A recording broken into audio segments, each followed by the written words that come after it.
সালাম আলাইকুম, শুভ সন্ধ্যা। দীপশিখার প্রতি শুক্রবারের নিয়মিত আয়োজন আলোকিত মানুষের সাথে দীপশিখা সংলাপের 16তম পর্বে আপনারা যে যে স্থান থেকে দেখতেছেন, আপনাদেরকে শুভেচ্ছা ও স্বাগত জানাচ্ছি। আমি ফুরকান কুতুবী, শিক্ষার্থী, আহসানুল্লাহ বিজ্ঞান ও প্রযুক্তি বিশ্ববিদ্যালয়। অনুষ্ঠান সম্পর্কে আপনার কোনো মতামত, অতিথির কাছে আপনার কোনো প্রশ্ন থাকলে কমেন্ট বক্সে জানাবেন। আপনারা কে কোন জায়গা থেকে আমাদেরকে দেখতেছেন সেটাও কমেন্ট বক্সে জানাবেন। আমরা জানি আপনাদের বিরাট একটা অংশ কুতুবদিয়ার বিভিন্ন ইউনিয়ন থেকে দেখতেছেন। আপনারা কে কোন ইউনিয়ন থেকে দেখতেছেন সেটা জানাবেন। আজকের আলোচনার বিষয় হচ্ছে বিসিএস প্রস্তুতি, বিসিএস 31তম বিসিএস এর অভিজ্ঞতা, লক্ষ্মীপুরের ইউনি হিসেবে ওনার অভিজ্ঞতা, কুতুবদিয়ার ছেলে হিসেবে কিভাবে এই জায়গা পর্যন্ত গেলেন সেই অভিজ্ঞতা, এবং তরুণদের জন্য বিভিন্ন পরামর্শ, এবং আমাদের কিছু প্রশ্ন নিয়েই, চাকরি প্রত্যাশীদের জন্য কিছু প্রশ্ন নিয়ে, এবং আপনাদের প্রশ্ন নিয়েই সাজানো আমাদের এই এপিসোডটি। আপনাদের অনেকেই যুক্ত হয়ে গেছেন অলরেডি 15। আপনারা কে কোন জায়গা থেকে দেখতেছেন জানাবেন, এবং আমরা চলে যাব অনুষ্ঠানের মূল পর্বে।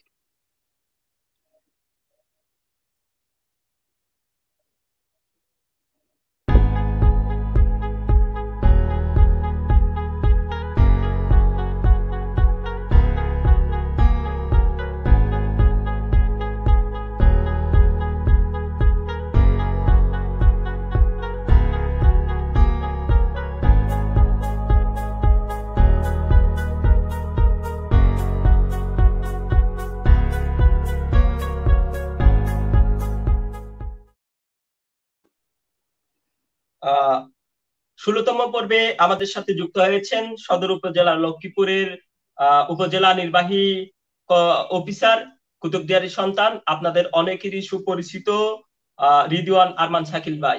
আপনাদেরকে আমাদের অনুষ্ঠানে স্বাগত, এবং আপনাকেও আমাদের অনুষ্ঠানে স্বাগত। কেমন আছেন? আসসালামু আলাইকুম ওয়া রাহমাতুল্লাহি ওয়া বারাকাতুহু। আলহামদুলিল্লাহ, আমি ভালো আছি। আশা করি আপনারা সবাই ভালো আছেন।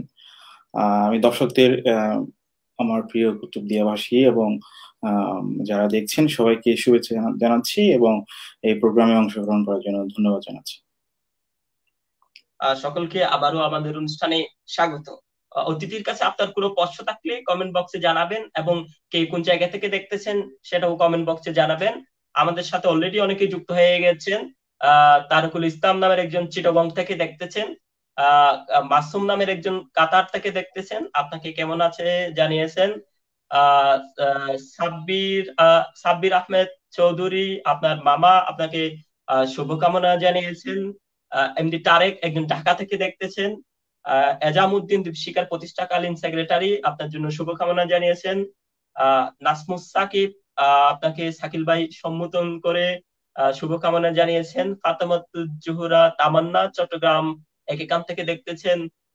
এবং রিনা নাসরিন নামের একজন আপনাকে সালাম জানিয়েছেন। আপনারা কে কোন জায়গা থেকে দেখতেছেন, আপনারা যারা সংযুক্ত হয়ে গেছেন সকলকে আমাদের অনুষ্ঠানে আবারও স্বাগত। অতিথির কাছে আপনার কোনো প্রশ্ন থাকলে সে প্রশ্নটা কমেন্ট বক্সে জানাবেন, আমরা প্রশ্ন উত্তর পর্বে চলে যাব। আমাদেরকে আরেকজন দেখতেছেন নারায়ণগঞ্জ থেকে, সৌদি আরব থেকে একজন দেখতেছেন, চট্টগ্রাম থেকে দেখতেছেন রিনা নাসরিন। আপনারা কি কোন জায়গা থেকে দেখতেছেন জানাবেন, এবং প্রশ্ন থাকলে কমেন্ট বক্সে করবেন। আমাদের শিডিউল প্রশ্নের ফাঁকে ফাঁকে আপনাদের প্রশ্নগুলো আমরা নিয়ে নিব।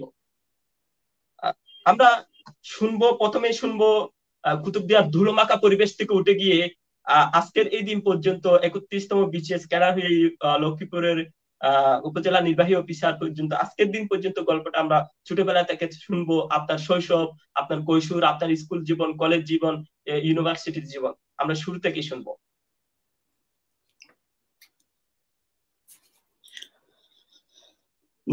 ধন্যবাদ জনাব ফুরকান, এই প্রোগ্রাম আয়োজন করার জন্য এবং আজকে সুন্দর সঞ্চালনা করার জন্য। আমি প্রথমে সালাম জানাই এবং আমার মামা, খালা, কাজিন সহ অনেকে এখানে যুক্ত হয়েছেন। আসলে সবার সাথে অনেকদিন দেখা হয় না। আমি সবাইকে আমার সালাম জানাচ্ছি, আসসালামু আলাইকুম ওয়া রাহমাতুল্লাহ। এবং কুতুবদিয়াবাসী যারা শুনছেন দেখছেন তাদেরকেও সবাইকে আমার সালাম জানাই।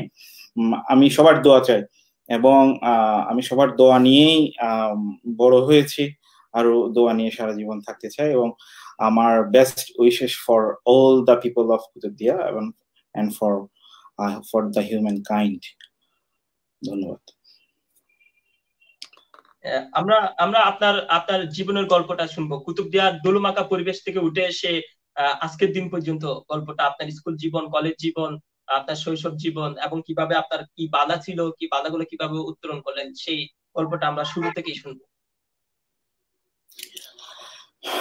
ধন্যবাদ। আসলে গল্প, জীবনের গল্প বলার মতো আমি এখনো ওই পর্যায়ে যাইনি। অনেক দূর পাড়ি দিতে হবে, miles to go before my sleep. আমি বাংলাদেশ গণপ্রজাতন্ত্রী, বাংলাদেশ সরকারের এই প্রজাতন্ত্রের একজন সামান্য কর্মচারী মাত্র।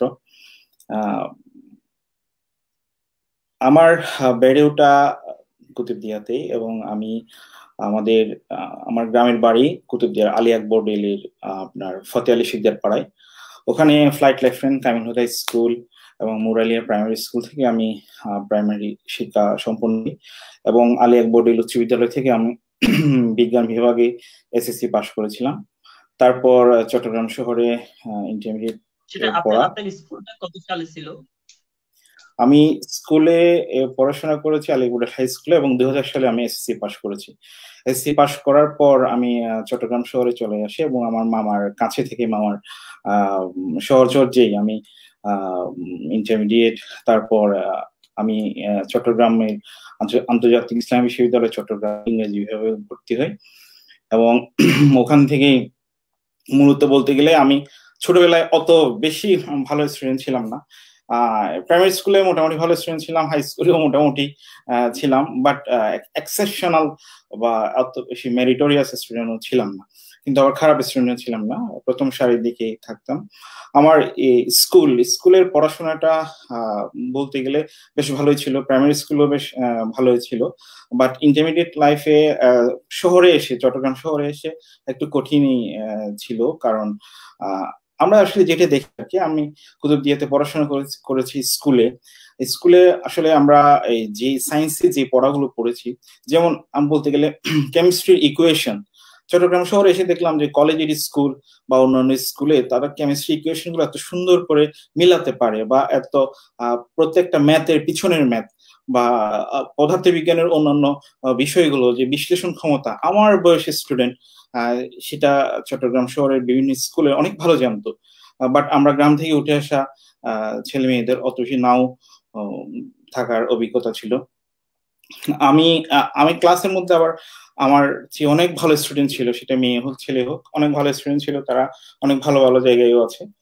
আর ইন্টারমিডিয়েটের যে সায়েন্স পড়াটা একটু কঠিন ছিল, কারণ আমার কাছে মনে হয়েছে অত ভালো ব্যাকগ্রাউন্ড বা বেসিক ইন্টারমিডিয়েটের সায়েন্স পড়ার মতো গড়ে ওঠে নাই।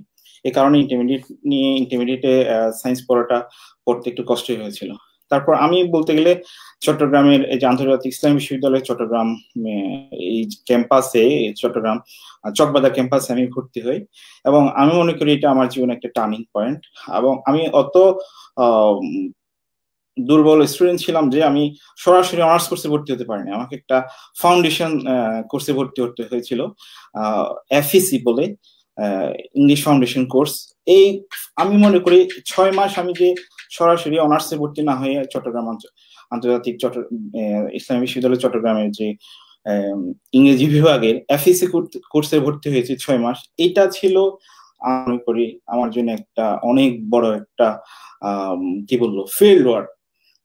সেখানে আমি কিছু অসাধারণ কিছু শিক্ষক পেয়েছিলাম, তারা আমাকে অনেকভাবে উদ্বুদ্ধ করেছে।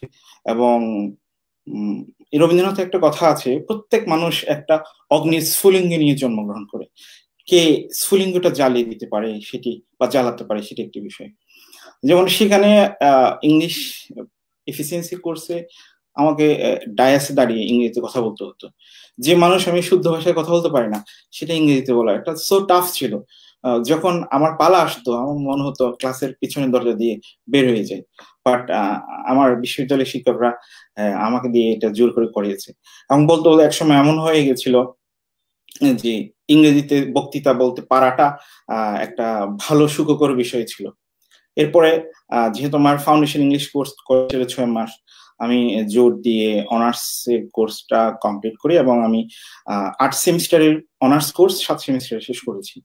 আর ফাউন্ডেশন ইংলিশ কোর্সটা আমার এত বেশি আমি সিরিয়াসলি নিয়েছিলাম যে ফাউন্ডেশন ইংলিশ কোর্সের রেজাল্ট দিয়ে আমি এই চট্টগ্রামের যে আন্তর্জাতিক ইসলামী বিশ্ববিদ্যালয় চট্টগ্রামের প্রতিটা সেমিস্টারে আমি অলমোস্ট টিউশন ফি ছাড়াই ক্লাস শেষ করতে পেরেছিলাম বা অনার্স শেষ করতে পেরেছিলাম। আমার তেমন কোনো প্রাইভেট ইউনিভার্সিটি হিসেবে তেমন কোনো খরচ এখানে।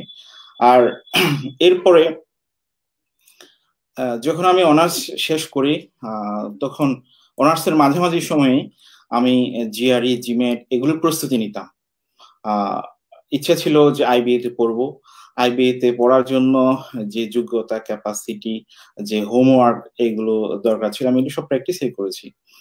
তারপর অনার্স শেষ করার পর একসময় ঢাকা গেলাম যে আইবিএ তে ভর্তি পরীক্ষা দিবে। এক বড় ভাইয়ের সাথে আইবিএ হোস্টেলে ছিলাম। দেখলাম যে আইবিএ এর হোস্টেলে সবাই বিসিএস, অনেকেই বিসিএস এর জন্য পড়াশোনা করে। তা আমার মনে হলো আমারও তো একটা টার্গেট যে বিসিএস এর জন্য পড়াশোনা করা বা বিসিএস কোয়ালিফাই করা। শুধু শুধু আমি কেন আইবিএ তে পড়বো? তারপর আমি আবার চট্টগ্রাম শহরে ফেরত আসলাম এবং বিসিএস এর জন্য উঠে পড়লাম।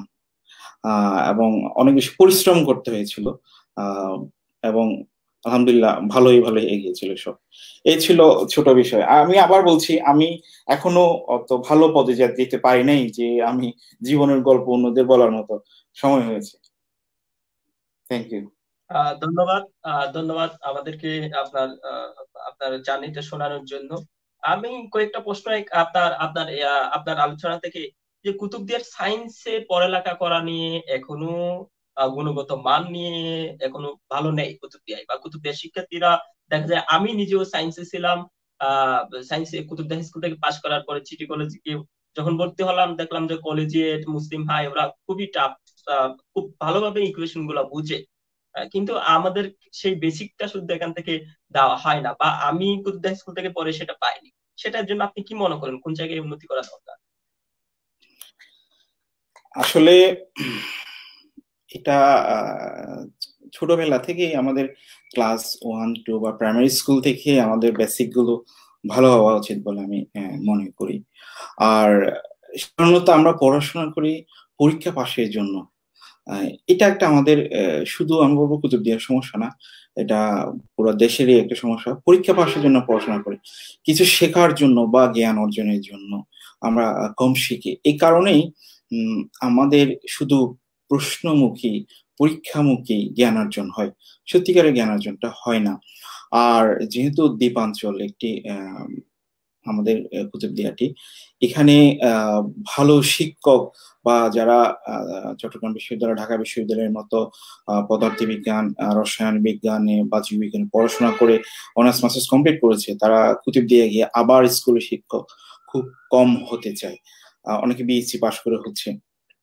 আমার সময়ও শিক্ষকরা ছিলেন, বাট ওনাদের ক্লাস 9-এ নিতে হতো, ক্লাস 10-এ নিতে হতো, আবার যারা পরীক্ষার্থী তাদের পড়াতে হতো, ক্লাস 8-এর বিজ্ঞানও পড়াতে হতো। অনেক বেশি শিক্ষক স্বল্প ছিলেন, বাট কম ছিলেন, বাট ওনাদের লোডটা বেশি ছিল। এই কারণে হয়তো আমরা সবকিছু ভালো মতো ওনাদের কাছ থেকে শিখতে পারিনি। আর বলতে গেলে ওই পরীক্ষামুখী শিক্ষা ব্যবস্থাটা একটি দুর্বলতা, এটা আমার কাছে মনে হয়েছে। ধন্যবাদ। আপনাদের অনেকেই আপনাকে দেখতে পাচ্ছেন। আমাদের অতিথির লাইনটি মনে হয় ডিসকানেক্ট হয়েছে, আমরা খুব দ্রুতই ফিরে আসবো। আপনারা কে কোন জায়গা থেকে দেখতেছেন, আপনারা কি কোন জায়গা থেকে দেখতেছেন জানাবেন, এবং আপনাদের কোনো প্রশ্ন থাকলে কমেন্ট বক্সে জানাবেন। আমরা খুব দ্রুতই আহ আমাদের কানেকশনটি নেওয়ার চেষ্টা করতেছি।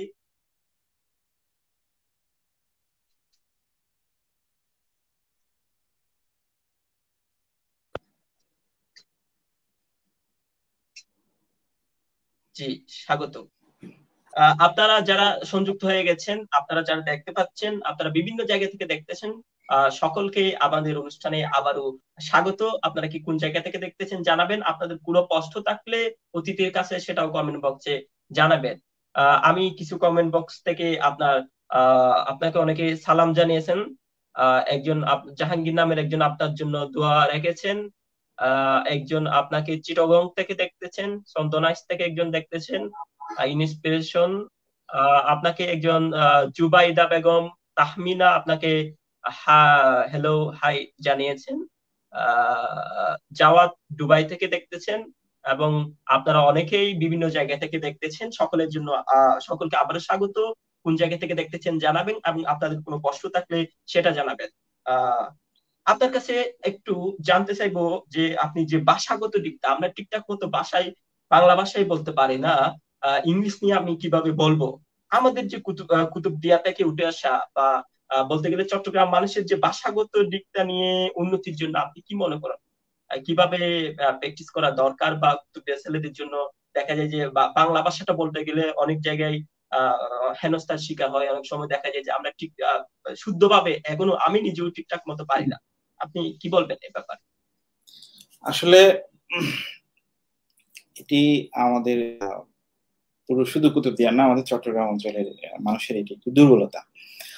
বিশেষ করে যারা চাকরি করে বা চাকরি প্রত্যাশী, এটির জন্য একটি বড় দুর্বলতা।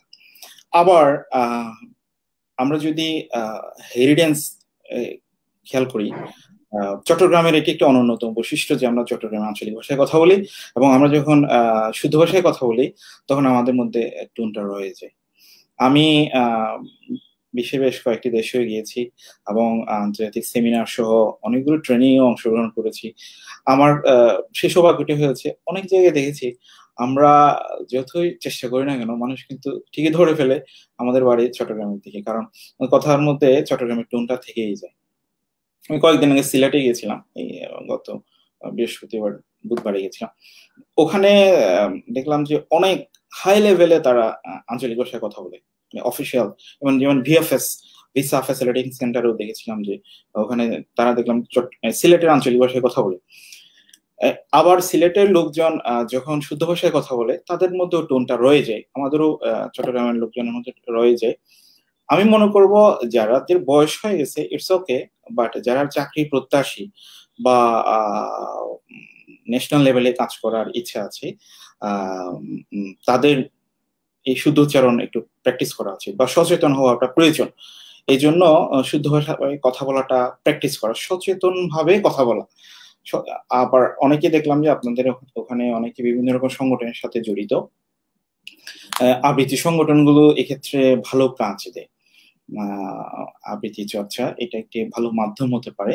আর বিশেষ করে যখন কথা বলে তখন যেন এটি সচেতন ভাবে বলে।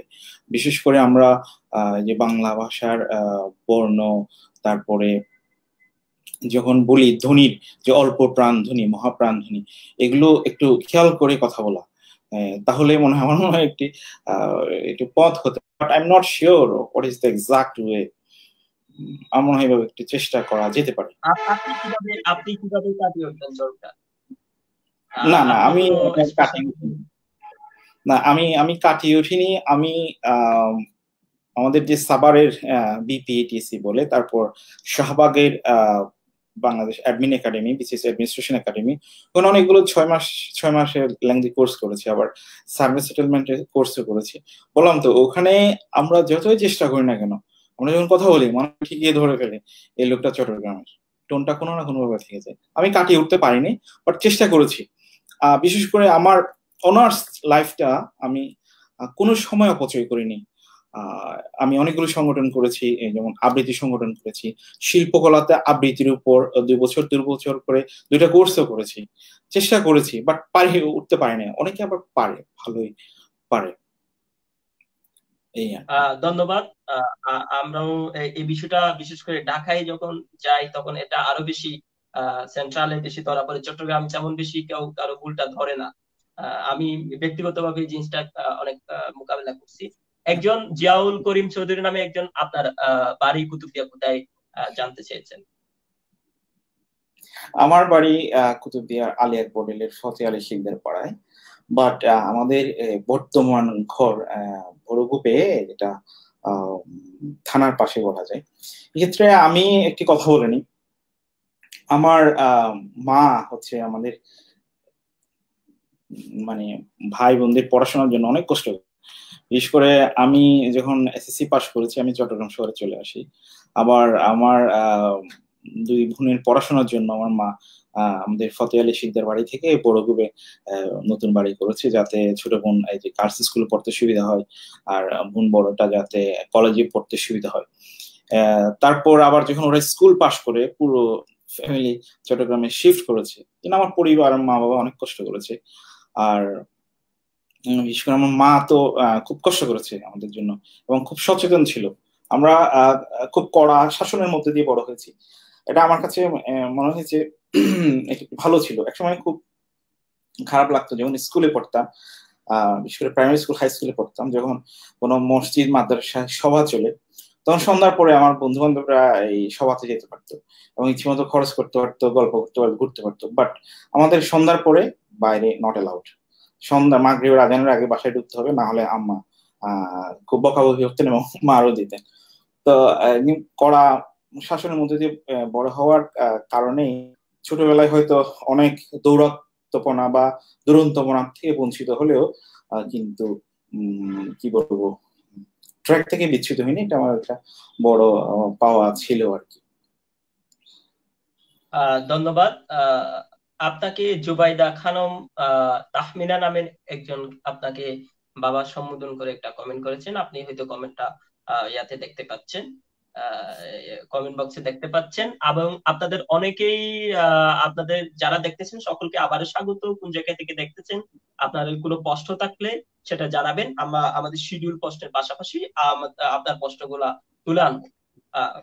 শাকিল ভাই, আপনি যখন আপনার জীবনের জার্নিটা সম্পর্কে বলছিলেন, তখন একটা পয়েন্ট বলছিলেন যে আপনি প্রাইভেট ইউনিভার্সিটি থেকে পাশ করে হচ্ছে যে বিসিএস ক্যাডার বা 31তম বিসিএস এর প্রশাসন ক্যাডার।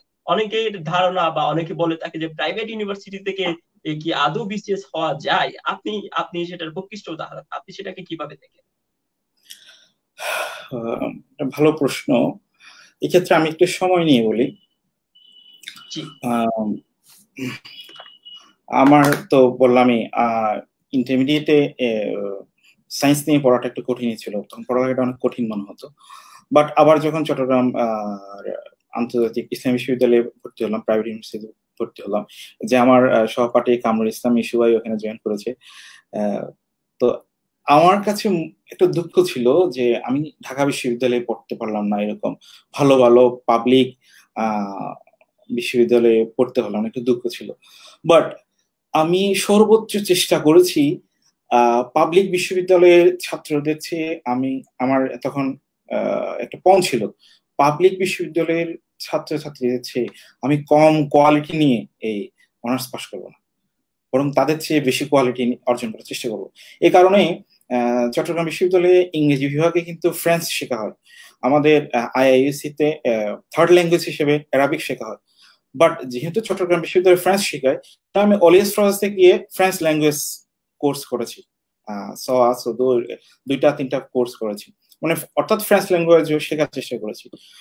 তারপর স্টুডেন্ট লাইফে আর যা যা শেখা যায় আমি সর্বোচ্চ চেষ্টা করেছি।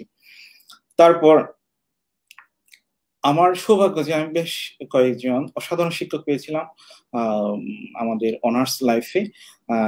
স্যাররা আমাদের সিলেবাসের চেয়ে সিলেবাসের বাইরের জগৎ সম্পর্কে অনেক উৎসাহিত করতেন। সিলেবাসের যে বই, এর বইয়ের চেয়ে বাইরের যে আরো বিখ্যাত বিখ্যাত বই আছে, এই বইগুলোর সম্পর্কে আরো বেশি আলোচনা করতেন এবং এই বইয়ের বিভিন্ন বিষয় নিয়ে টপিক নিয়ে আলোচনা করতেন।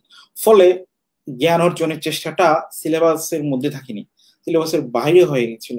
বরং আমার মনে পড়ে আমি যখন এক সেমিস্টার শেষ করতাম, তারপর সেমিস্টার শুরু হওয়ার মাঝখানে একটা 20 দিনের গ্যাপ থাকতো, সেমিস্টার ব্রেক। ওই সময় নেক্সট সেমিস্টারের সকল বইগুলো টেক্সট গুলো পড়ে ফেলতাম। তারপর যখন আগে ভাগে পড়ে ফেলতাম, তখন স্যাররা যখন পড়াতো তখন এটা খুব লাগতো। এবং স্যাররা শুধু পড়াতো না, এগুলো বিশ্লেষণ করতো, ক্রিটিসিজম গুলো অ্যানালাইসিস করে পড়াতো। এভাবে পড়তে পড়তে বিভিন্ন ধর্মী জ্ঞান অর্জন সম্ভব হয়। আর ইংরেজি সাহিত্যের ছাত্রদের একটা সুবিধা আছে কি, শুধু ইংলিশ ল্যাঙ্গুয়েজ বা লিটারেচার শেখা হয় না, লিটারেচারের ভিতরে কিন্তু অনেক কিছু শেখা হয়। যেমন একটা উদাহরণ হিসেবে বলি, আমি একটা আফ্রিকান নভেল পড়লাম। এই আফ্রিকান নোবেলের মধ্যে ওই সমাজের চিত্রটা ফুটে আসে, ওই দেশের অর্থনৈতিক বিষয়গুলো ফুটে আসে, ওই দেশের ইতিহাস, কালচার সবকিছু ফুটে আসে। ফলে ভিন্ন ধর্মী জ্ঞান অর্জন করতে সুবিধা হয়। এবং আহ, বিভিন্ন টাইপের পড়ালেখার ধরন নিয়ে আলোচনা করা বা ও সম্পর্কে জানতে চাওয়া অথবা বিভিন্ন টপিক নিয়ে আগ্রহী হওয়াটা আহ, এটার কারণে হয়েছে। এবং এই আগ্রহ থেকে অনেক বেশি পড়তাম আর কি। আর এই যে যিনি প্রশ্ন করেছেন যে প্রাইভেট বিশ্ববিদ্যালয় থেকে বিসিএস ক্যাডার হওয়া যায় না, এটাও আমার মাথায় ছিল। অনেকেও বলতো এই যে একটা স্কুলে টিচার হওয়ার চেষ্টা করো, শুধু শুধু মরিচের পেছনে দৌড়ায় না। তখন আমি নিজে নিজে ভাবতাম, কেন, আমিও তো মানুষ, যে পাবলিক বিশ্ববিদ্যালয়ের স্টুডেন্ট, সেও যেমন মানুষ, সে যদি পারে আমি কেন পারবো না, চেষ্টা করে দেখি। আর বিসিএস এর ধরনটা হচ্ছে ওখানে 80% নির্ভর করে লিখিত পরীক্ষার উপর, 20% হচ্ছে ভাইবা। তো আমি যদি লিখিত পরীক্ষায় ভালো মার্কস তুলতে পারি, ভাইবা তো আমাকে কতটুকু বা কম দিতে পারবে, ফেল না করলেই তো হলো। এইটাই আমার কাছে একটা আমার কাছে মনে হয়েছে একটা গুরুত্বপূর্ণ বিষয়। এবং রিটেন পরীক্ষার জন্য আমি যথেষ্ট প্রস্তুতি নিয়েছিলাম। এবং আমার এখনো মনে পড়ে তখন কয়েকটি গুরুত্বপূর্ণ টপিক ছিল, যেমন বাংলাদেশের সমুদ্র সীমা নিয়ে। এটা শুধু আমি পরীক্ষার প্রশ্নের জন্য পড়ি নাই, একেবারে রিসার্চ পেপারও অনেক পড়ে সেগুলো সামারি রেডি করতাম, গ্রাফ রেডি করতাম, চিত্রায়ন। এবং সেটা দেখলাম যে আমার অনেক জায়গায় আমি লিখতে পেরেছি, ইংরেজিতেও লিখতে পেরেছি, বাংলায়ও লিখতে পেরেছি। এবং আরো অনেক টপিকের সাথে সেটি গেছে। আর ইংরেজি সাহিত্যের ছাত্র যেহেতু ছিলাম, ইংরেজির একটা সুবিধা ছিল। আর আমি জিমেট, জিআরই এবং আইবি এর ভর্তি পরীক্ষার জন্য যে প্রস্তুতি নিয়েছিলাম বললাম, ওখানে যে mathematics, quick math, analytical ability, এইগুলো একটু সাহায্য করেছে। আর আমি মনে করি প্রাইভেট বিশ্ববিদ্যালয়ে পড়াটা কোনো বাধা নয়, যদি কেউ নিজের যোগ্যতাকে এগিয়ে নিয়ে যেতে পারে, ছাড়িয়ে নিয়ে যেতে পারে। এ হচ্ছে বিষয় আর কি। ধন্যবাদ। ধন্যবাদ। আমাদেরকে অনেকেরই জানার প্রশ্ন ছিল, আমারও জানার প্রশ্ন ছিল। অনেকেই এরকম একটা মিথ থাকে যে প্রাইভেট ইউনিভার্সিটি বা ন্যাশনাল কলেজ থেকে পাশ করে বিসিএস ক্যাডার হওয়া যায় না। তার প্রকৃষ্ট উদাহরণ আপনি, আপনার মামা, আপনার আম্মা হয়তো আপনাকে দেখতেছেন। ওনাদের যে প্রতি আমার সালাম রইলো। একজন আপনার জানতে চেয়েছিলেন, আমি প্রশ্নটা খুঁজে পাচ্ছি না। তুমি কি কাজী মান্নান মামার নাতি, এরকম কোনো কিছু? আপনি প্রশ্নটা হয়তো স্ক্রিনে দেখতে পাচ্ছেন। হ্যাঁ, জি, হ্যাঁ, হ্যাঁ। আমার কাজী নানা আমার মায়ের আপন মামা। আসলে কাজী নানা আমার মানে মায়ের মামা হলেও আমাদের আত্মীয় স্বজনদের মধ্যে বন্ডেজটা খুবই স্ট্রং আর কি। যত দূরের আত্মীয় হোক বা মাঝখানে জেনারেশন গ্যাপ থাকুক না কেন, আত্মীয় স্বজনদের মধ্যে বন্ডেজটা খুবই স্ট্রং। আর আমার মামা, যিনি বাংলাদেশের ডিজিএম এবং আপনাদের ওখানে প্রোগ্রামে অ্যাক্টিভ ছিলেন, নাসিম মামা, যিনি বাংলাদেশ সরকারের সচিব ছিলেন, ওনারা আমাদের জন্য ইন্সপিরেশন ছিলেন। আমার একজন নানা আছে, ওয়ার্ল্ড ব্যাংকে কাজ করছেন। উনি আমাদের অঞ্চলে প্রথম সি পাস করা। নানাও সম্ভবত এই প্রোগ্রামটা দেখছেন, আমার অনেক আত্মীয় স্বজন এই প্রোগ্রামটি দেখছে। আমি আসলে আত্মীয় স্বজনদের কাছে অনেক ঋণী, সবাই আপনাদের আমাকে একজন খুব লন্ডন উৎসাহ থেকে দিত। দেখতেছেন, আব্দুল মান্নান একজন। হুম, না, উনি নাকি? দুঃখিত, ওনার সাথে আমার পরিচয় হয়নি। আমি তো এই আচ্ছা, কথাটা আমি বলতে চাই, একটু সুযোগ নেই। সেটা হচ্ছে যে আমার আত্মীয় স্বজনটা কিন্তু আমাকে অনেক কি বলবো, পছন্দ করে এবং আমার জন্য বেশ দোয়া করে। এই জন্য আমি মনে করি আমি যে এই যে অনেকে বলে একটা সম্মানজনক পজিশনে আছি, এটা আমার আত্মীয় স্বজন এবং মা বাবা সবার দোয়ার কারণে এটি হয়েছে আমার কাছে মনে হয়। বাট আমিও অত যোগ্যতা সম্পন্ন ছাত্রও নই বা মানুষও নই। সবার দোয়া চাই। আপনাকে অনেকেই দেখতে পাচ্ছেন, অনেকেই আপনার জন্য দোয়া করেছেন, আপনাকেই আপনার জন্য শুভকামনা জানিয়েছেন, আপনার ফিউচারের জন্য আপনাকে অনেকে উইশ করেছেন। আপনারা যারা দেখছেন আমাদের অনুষ্ঠান, সকলকে আবারও স্বাগত। আপনাদের কোনো প্রশ্ন থাকলে সেটা কমেন্ট বক্সে জানাবেন, এবং কে কোন জায়গা থেকে দেখতেছেন আমাদেরকে সেটাও জানাবেন। অনুষ্ঠান সম্পর্কে আপনার কোনো মতামত থাকলে সেটাও অবশ্যই জানাবেন। আমরা আপনার কাছে শুনতে চাইবো, উপজেলা প্রশাসক হিসেবে আপনি লক্ষ্মীপুরে আছেন এখন পর্যন্ত। এই অভিজ্ঞতা বা বলতে গেলে এই অভিজ্ঞতা আমাদের একটু শেয়ার করবেন, বা কি কেমন কাটাচ্ছেন দিন, বা কেমন পরিবেশ ওখানকার? আসলে উপজেলা নির্বাহী অফিসার এটি একেবারে মাঠ পর্যায়ে কেন্দ্রীয় সরকারের প্রতিনিধি। আমাদের উপজেলা পরিষদ আইনেও লিখে আছে যে উপজেলা নির্বাহী অফিসার উপজেলা পরিষদের প্রধান নির্বাহী কর্মকর্তা এবং কেন্দ্রীয় সরকারের প্রতিনিধি। উপজেলা নির্বাহী অফিসার একটা উপজেলায় যত কাজ করে সকল কাজের সমন্বয়, সেটি সরকারি হোক বা নন গভর্নমেন্ট অর্গানাইজেশন হোক, ইভেন প্রাইভেট সেক্টর হোক, সবকিছুকে এটি কোঅর্ডিনেট করবে। উপজেলা নির্বাহী অফিসারের পদটি এই কারণে অনেক বেশি চ্যালেঞ্জিং, বাট অফিসাররা অত বেশি সিনিয়র নয়। যেমন আমি 5 বছর চাকরি বয়স যখন 5.5 বছর, তখন আমি উপজেলা নির্বাহী অফিসার হয়েছি। এখন আমাদের অন্যান্য অফিসার সবাই আমার চেয়ে সিনিয়র। তারপর উপজেলা চেয়ারম্যান থেকে শুরু করে ভাইস চেয়ারম্যান, এমপি মহোদয় আর উপজেলাতে যারা আছে সিনিয়র, অভিজ্ঞতায় সিনিয়র। তারপর উপজেলা নির্বাহী অফিসারকে যেহেতু সকল সেক্টরে ইন্টারফেয়ার করতে হয় এবং সকল সেক্টরে আপনার সরকারি স্বার্থটি দেখতে হয়, এই কারণে উপজেলা নির্বাহী অফিসারের পদটি ভেরি চ্যালেঞ্জিং। এখানে এই পদে সবাইকে খুশি করা যায় না। দিন যতই যাচ্ছে ততই আপনার এটার চ্যালেঞ্জটা বেড়ে যাচ্ছে। যেমন আর একটি কথা বলতে চাই, কয়েকটি চাকরি আছে, এটাকে শুধু চাকরি না বলাই ভালো, না বললে ভালো হয়। যেমন BCS administration, BCS police, judiciary, তারপর discipline services, defence service, security services, এগুলোতে আপনার শুধু চাকরি করাই চলে না, চাকরির বাইরে আরো অনেক কাজ আছে। যেমন আমি গত 8 মাস একটা না বাড়ি যেতে পারি না, ছুটি পাই না, শুক্র শনিবার বলতে কিছু নেই। ঠিক একইভাবে যারা পুলিশে জব করে তাদের একই, জুডিশিয়ারিতে যে জব করে সে কিন্তু চাইলেই তার স্টেশনে কোনো রেস্টুরেন্টে বসে খেতে পারবে না, এটা তার সার্ভিসে বাঁধা আছে, আমাদেরও এরকম বাঁধা আছে। তো এটাকে শুধু চাকরি বলা যায় না, এটাকে বলা যায় একটা লাইফস্টাইলও বলা যায়। এই ক্ষেত্রে এখন দিন দিন এটি মানুষ যত বাড়ছে এবং মানুষের কাজের পরিধিও বেড়ে যাচ্ছে, চ্যালেঞ্জিং হয়ে যাচ্ছে। আবার উপজেলা নির্বাহী অফিসার হিসাবে কাজ করার একটা সুবিধা আছে, সেটা হচ্ছে উপজেলা নির্বাহী অফিসারের একটা সোশ্যাল প্রিভিলেজ আছে। কোথাও গিয়ে কোনো একটা প্রবলেম দ্রুত সমাধান করা যায়। যেমন আমি একটা উদাহরণ হিসেবে বলি, আমাদের এই গত ঈদের সময়, কোরবানির ঈদের সময় আমাদের মধুসূদনী ঘাট থেকে ভোলা যাওয়ার যে ফেরি রুট, ফেরিতে ওঠার বেড়িমাপটি হঠাৎ করে বিকেল বেলা পানির চাপে ভেঙে যায় এক জায়গায়। এখন রাস্তাটি হচ্ছে রোডস এন্ড হাইওয়ে, বাট এটি কমবেট করার জন্য বা এটিকে রক্ষা করার যে মেকানিজম সেটি আছে আবার পানি উন্নয়ন বোর্ডের। পানি উন্নয়ন বোর্ড এটা যেহেতু রোডস এন্ড হাইওয়ে রাস্তা, সেটি তারা কাজ করতে পারছে না। আবার রোডস এন্ড হাইওয়ে যে মেকানিজম সেটা দিয়ে আবার এই যে নদীর পানির স্রোতকে ঠেকানো যায় না। তখন আমি কি করলাম, পানি উন্নয়ন বোর্ডকে বললাম যে আপনি আমাকে দেন 1000 জিও ব্যাগ দেন। রোডস এন্ড হাইওয়ে বললাম আপনি আমাকে ইঞ্জিনিয়ার সহ আর যা যা এলিমেন্টস লাগে সেগুলো দেন।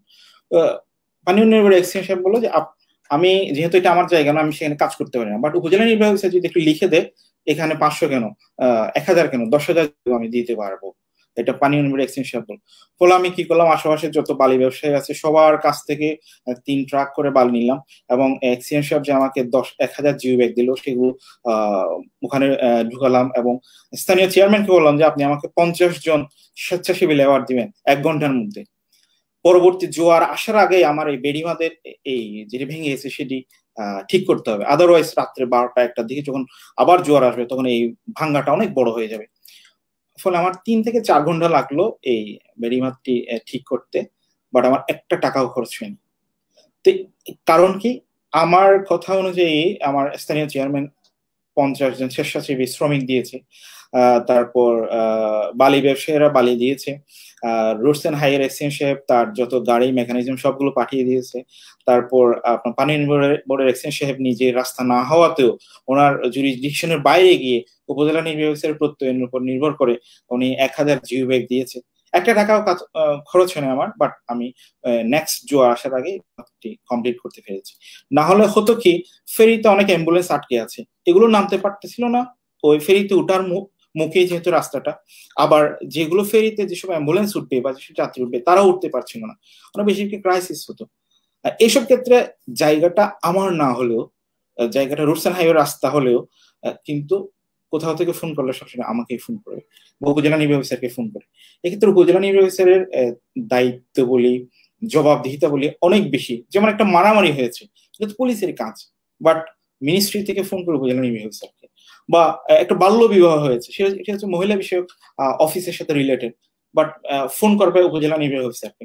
তারপর একজন লোক খাবার পাচ্ছে না, বা COVID-19 কারণে তার খাদ্য সহায়তা দরকার, 999 ফোন করলে বা 333 ফোন করলে উপজেলা নির্বাহী অফিসারের কাছেই বলবে, তখন ওই ক্ষেত্রে রেসপন্স করতে হয়, এবং রেসপন্স করার সুযোগও রয়েছে। বাট এত বেশি কাজ যে, আর আমার উপজেলাটা একটু অনেক বড়, 21টি ইউনিয়ন আছে আমার উপজেলাতে, একটি পৌরসভা আছে, 2টি পুলিশ স্টেশন আছে, আবার হাইওয়ে থানাও আছে। এই কারণে একটু কাজ করতে কষ্ট হয়, অনেক বেশি কাজ, এবং এই কারণে অনেক বেশি চ্যালেঞ্জিং, এই আর কি। ধন্যবাদ আপনার সুন্দর অভিজ্ঞতা আমাদের সাথে শেয়ার করার জন্য। সেই সাথে আমি একটু বিষয় আপনার কাছে জানতে চাইবো।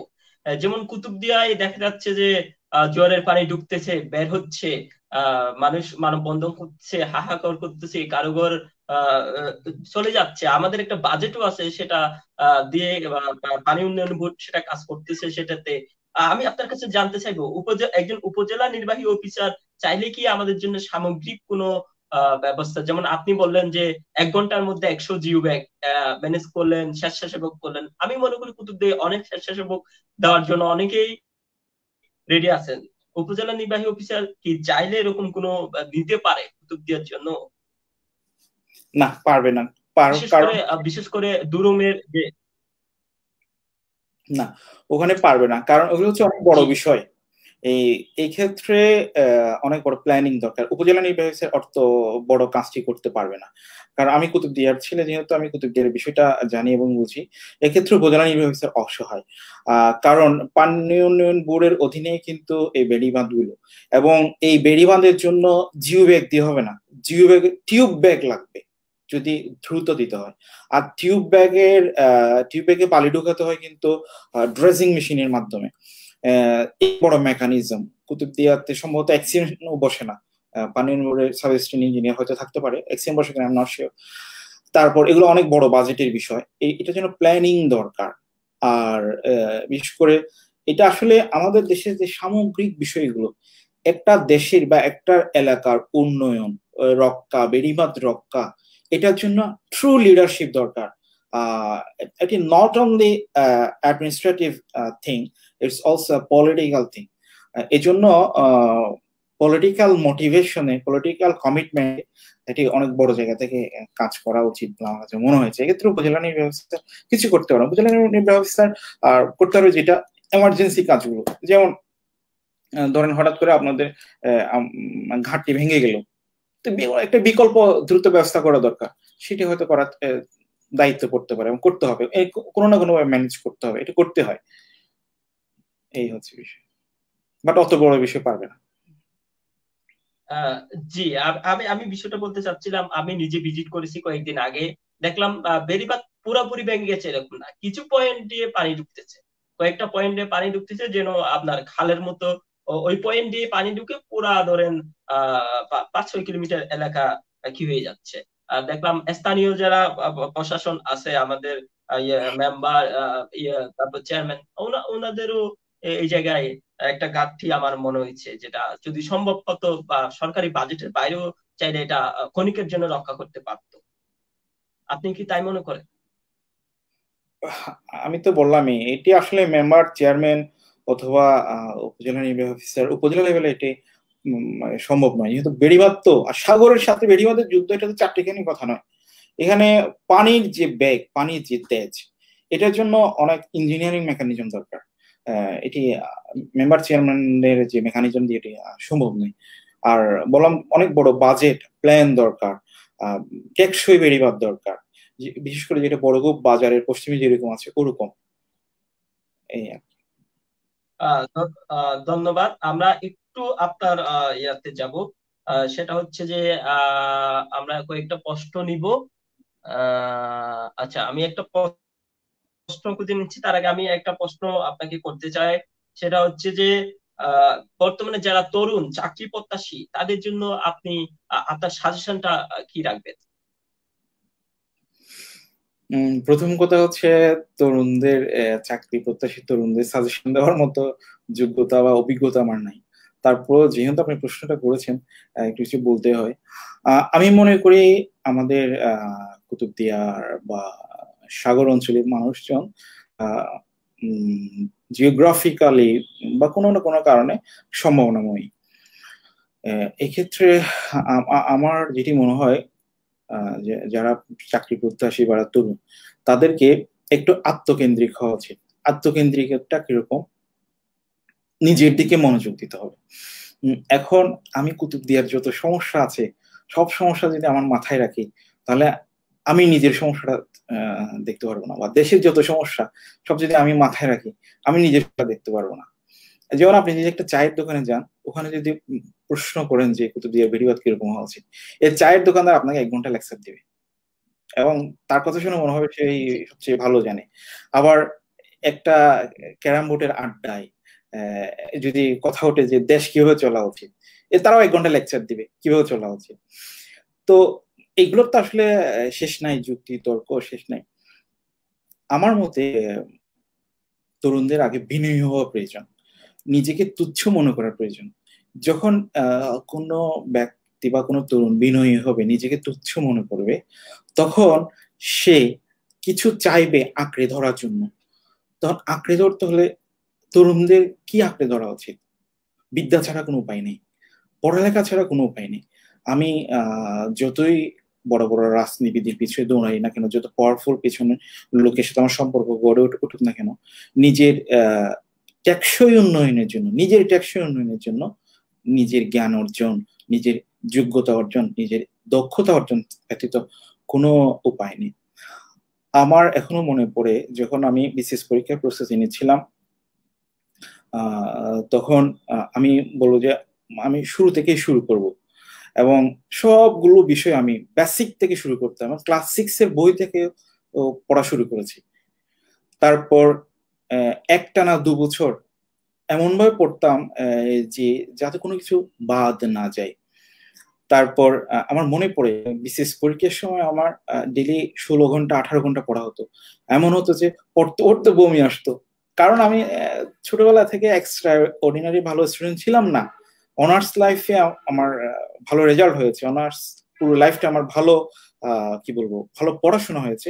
বাট এর আগে তো আমি অত বেশি ছিলাম না, এই কারণে আমাকে বিসিএস প্রস্তুতির জন্য অনেক পরিশ্রম করতে হয়েছে, অনেক বেশি পড়তে হয়েছে, একই বিষয় কয়েকবার করে পড়তে হয়েছে। এবং একটা উদাহরণ দিই, যেমন ম্যাথের একটা সাবজেক্ট রেশিও অথবা প্রবাবিলিটি। আমি এই প্রবাবিলিটি সাবজেক্টটা, এর যত ম্যাথ আছে সব আমি 5-6টা বই থেকে শেষ করেছি এবং একটা বই 4-5 বার করে শেষ করেছি। নিজেই নিজের পরীক্ষা নিতাম, নিজে নিজে মক টেস্ট দিতাম। তো চর্চা ছাড়া কোনো উপায় নাই বলে আমি মনে করি আর কি। এই জন্য দরকার কিন্তু নিজেকে তুচ্ছ মনে করা, নিজেকে যোগ্যতাহীন মনে করা, নিজেকে বিনয়ী করে গড়ে তোলা। যখন আমি বিনয়ী হব, নিজেকে আমি যোগ্যতাহীন মনে করব, তুচ্ছ মনে করব, তখন আমার নিজেকে যোগ্য করে গড়ে তোলার একটা আকাঙ্ক্ষা থাকবে, একটা কি বলবো, ইচ্ছা তৈরি হবে এবং মনের মধ্যে একটা যন্ত্রণা থাকবে। আমি কেন এই যে আমাদের সচিব স্যার, নাসির স্যার, তারপরে আমাদের সাবেক বিমান সচিব স্যার, ওনাদের মতো কেন নয়? তারপর আমাদের এই যে আমাদের অঞ্চলের প্রথম সিএ পাস জহির নানার মতো কেন আমি নই? বাংলাদেশ ব্যাংকের ডিজিএম সাবির মামার মতো কেন আমি নই? এরকম যদি মনের মধ্যে কিছু প্রশ্ন আসে, তখন নিজেকে উন্নত করার একটি বা নিজের যোগ্যতাটাই গড়ে তোলার একটি প্রশ্নই থাকবে বা ইচ্ছাও থাকবে। আমার সাথে লক্ষ্মীপুরে চাকরি করে, লক্ষ্মীপুরের নারী ও শিশু জাজ আমাদের স্যারের বাড়িও কুতুবদিয়ায়, সিরাজউদ্দৌলা স্যার। তো স্যার সাথে আমার প্রায় দেখা হয়। ওনারাও তো অনেক বড় পজিশনে কাজ করেন এবং অনেক সুনাম নিয়ে কাজ করেন। কেন আমি ওনাদের মতো নই? কুতুবদিয়ার আরো অনেক মানুষ আছে। এই যে আপনার দীপশিখার মাধ্যমে আমি অনেক ভালো ভালো বা উন্নত কি বলবো জীবনধারার বা উচ্চ পজিশনে কাজ করেন উদ্যোক্তা, ওনাকে দেখেছি। যেমন আমি বলবো জনাব রেজাউল করিম, ওনার লাইভ প্রোগ্রাম আমি দেখলাম। ওনারা অনেক বড় উদ্যোক্তা। কেন আমরা ওনাদের মতো কেন নয়? কেন আমি সকল সমস্যা নিয়ে চিন্তা করব? তাহলে আমার নিজের সমস্যা নিয়ে কি চিন্তা করবে? আর আমার বিশ্বাস আর কি, কুতুবদিয়াতে আমাদের যত মানুষ আছে, মনে করেন 2 লক্ষ বা 2.5 লক্ষ মানুষ আছে, কুতুবদিয়ার যে প্রথম প্রবলেম বেড়িবাঁধ, বিদ্যুৎ, এই প্রবলেম আপনি আমি শেষ করতে পারবো না বা সলভ করতে পারবো না। এটার জন্য বললাম তো পলিটিক্যাল লিডারশিপ দরকার, উচ্চ পর্যায়ের কাজ করা দরকার। এটা ছোট লেভেলে সলভ করা সম্ভব নয়। তাহলে আমি কি করতে পারি? কুতুবদিয়া প্রতিটি মানুষ, প্রতিটি পরিবার যদি তার ছেলে মেয়ে সবাইকে যদি গ্রাজুয়েট করে, সবাইকে যদি দক্ষতা নিয়ে গড়ে তোলে, তাহলে কুতুবদিয়াতে এমনি উন্নত হবে আমি বিশ্বাস করি, কোনো না কোনো ভাবে হবে। আর এখন আমাদের দেশে পড়ালেখাটা যেভাবে চলছে, পরীক্ষামুখী পড়ালেখা হওয়ার কারণে আমাদের ডিগ্রিগুলোর মূল্যটা কমে যাচ্ছে, বা ডিগ্রিগুলো আমার চাকরির নিশ্চয়তা দিতে পারতেছে না, আমার কর্মসংস্থানের নিশ্চয়তা দিতে পারছে না। যেমন যদি বলি, শত শত হাজার হাজার স্টুডেন্ট অনার্স মাস্টার্স পাস করা। বিশেষ করে আমি যখন বিসিএস পরীক্ষা দিয়েছিলাম, তখন প্রার্থী ছিল 2 লক্ষ, সরকার অ্যাডমিন ক্যাডারে নিবে 200 বা ম্যাজিস্ট্রেট নিবে 200, প্রার্থী ছিল 2 লক্ষ। আবার তখন কোটা ব্যবস্থা ছিল, ওই 200-র মধ্যে 55% কোটায় চলে গেলে থাকে 95 জন। এই 95 জনের মধ্যে আমার তো কোনো কোটা ছিল না। এই 95 জনের মধ্যে আমি প্রাইভেট ইউনিভার্সিটি স্টুডেন্ট হিসেবে কিভাবে ঢুকবো সারা বাংলাদেশে এই 2 লক্ষ স্টুডেন্টদের সাথে ফাইট করে? তাহলে আমার এই জন্য অনেক বেশি পরিশ্রম করতে হবে। আর বললাম তো, শুধু ডিগ্রি বা পড়ালেখা অনার্স মাস্টার শেষ করার সাথে পাশাপাশি দক্ষতা অর্জন করার প্রয়োজন। যেমন বলি, সিএ পাস এবং অ্যাকাউন্টিং এর অনার্স মাস্টার্স কিন্তু এক বিষয় নেই, দুইটাই অ্যাকাউন্টিং নিয়ে। অ্যাকাউন্টিং এর অনার্স মাস্টার্স আপনাকে চাকরির নিশ্চয়তা প্রদান করে না বা কর্মসংস্থানের নিশ্চয়তা প্রদান করে না। It's a degree, good subject, but CA pass, এটা সার্টিফিকেশন, এটা কিন্তু আপনাকে কর্মসংস্থান বা চাকরির নিশ্চয়তা প্রদান করে। এই জন্য ডিগ্রির পাশাপাশি আমাদের স্কিলও প্রয়োজন। যেমন আপনার যারা ডাক্তারি পড়ে, ইঞ্জিনিয়ারিং পড়ে, তাদের আজকে এই প্রতিষ্ঠানে না হোক প্রতিষ্ঠানে চাকরি পাবে, এটা একটা সুযোগ রয়েছে। এই জন্য ডিগ্রির পাশাপাশি দক্ষতাও প্রতি নজর দেওয়া প্রয়োজন বলে আমি মনে করি আর কি। মানে আপনি বলতে চাচ্ছেন প্রফেশনাল সাবজেক্ট গুলোর দিকে একটু নজর দেওয়া, সবার যাওয়াটা উচিত।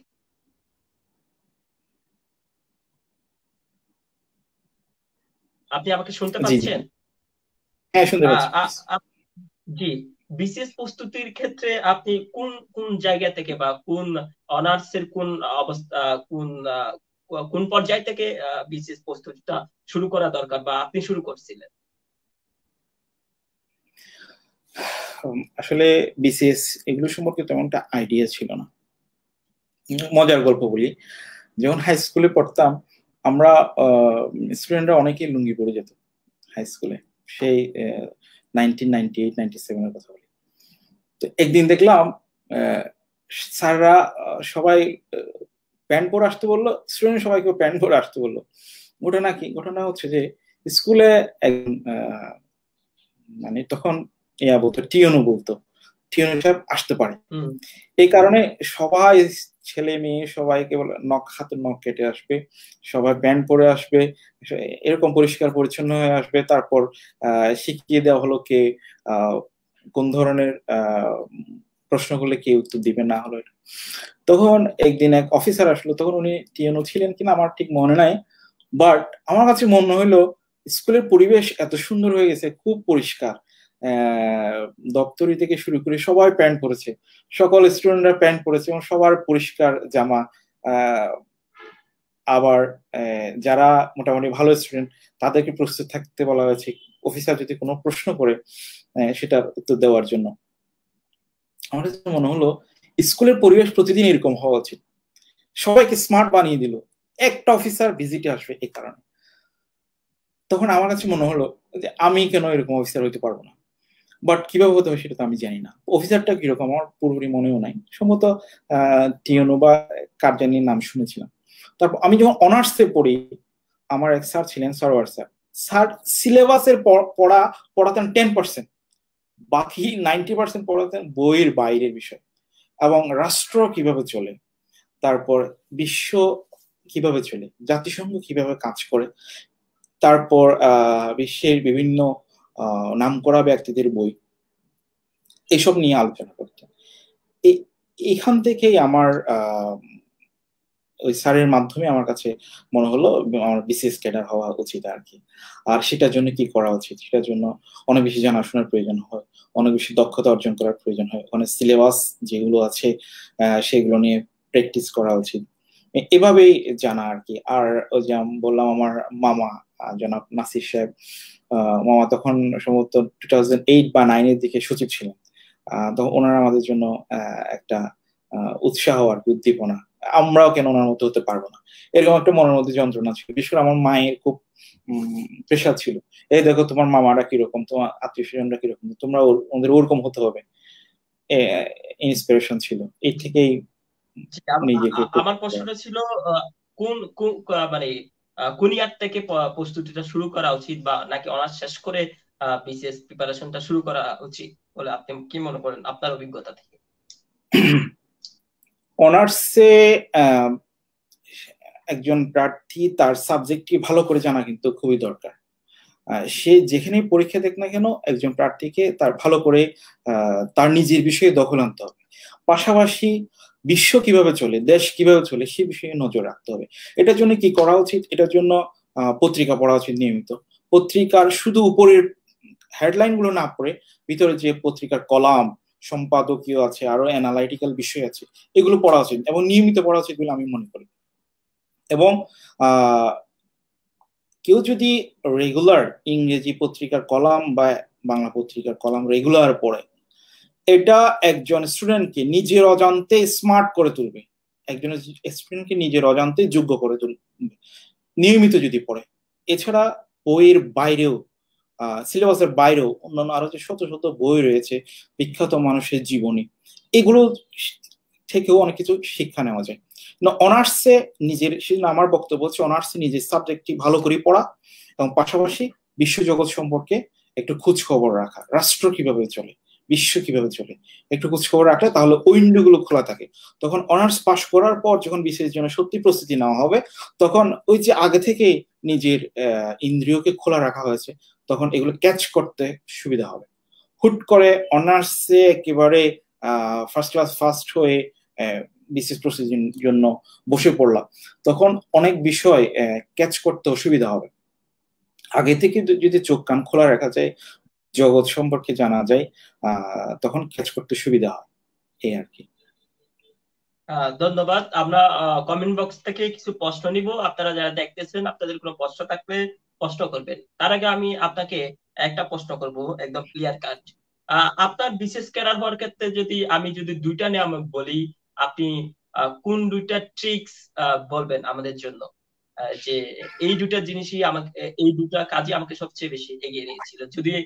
যদি বলি কোনো সিক্রেট, আপনি কোন দুইটা সিক্রেট আপনি কি করবেন আমাদেরকে শেয়ার করবেন? বিসিএস ক্যাডার হওয়া সিক্রেট, আসলে বাংলাদেশের চাকরি পাওয়াটা সহজ আমি মনে করি। আহ, কারণ কি, বাংলাদেশের চাকরির পরীক্ষাগুলো বা বিসিএস পরীক্ষার ধরন যেরকম, অন্যান্য পরীক্ষাগুলো বিসিএস পরীক্ষার ধরনকেই ফলো করে। আর বিসিএস এর প্রস্তুতি নিলেই অন্যান্য চাকরিগুলো হয়ে যায়, এমনি এমনি হয়ে যাবে। এই ক্ষেত্রে একটি সুবিধা হলো বাংলাদেশের ক্ষেত্রে, যদি কেউ যদি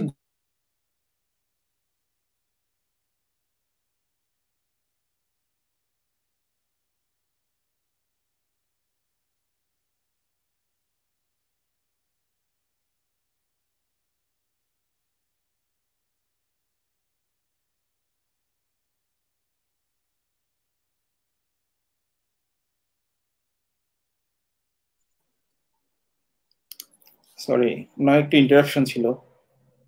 এখন কি শোনা যায়? হ্যাঁ, শোনা যায়। আচ্ছা। একটু দুঃখিত, একটু যান্ত্রিক ত্রুটির কারণে একটু প্রলম্বিত হলো।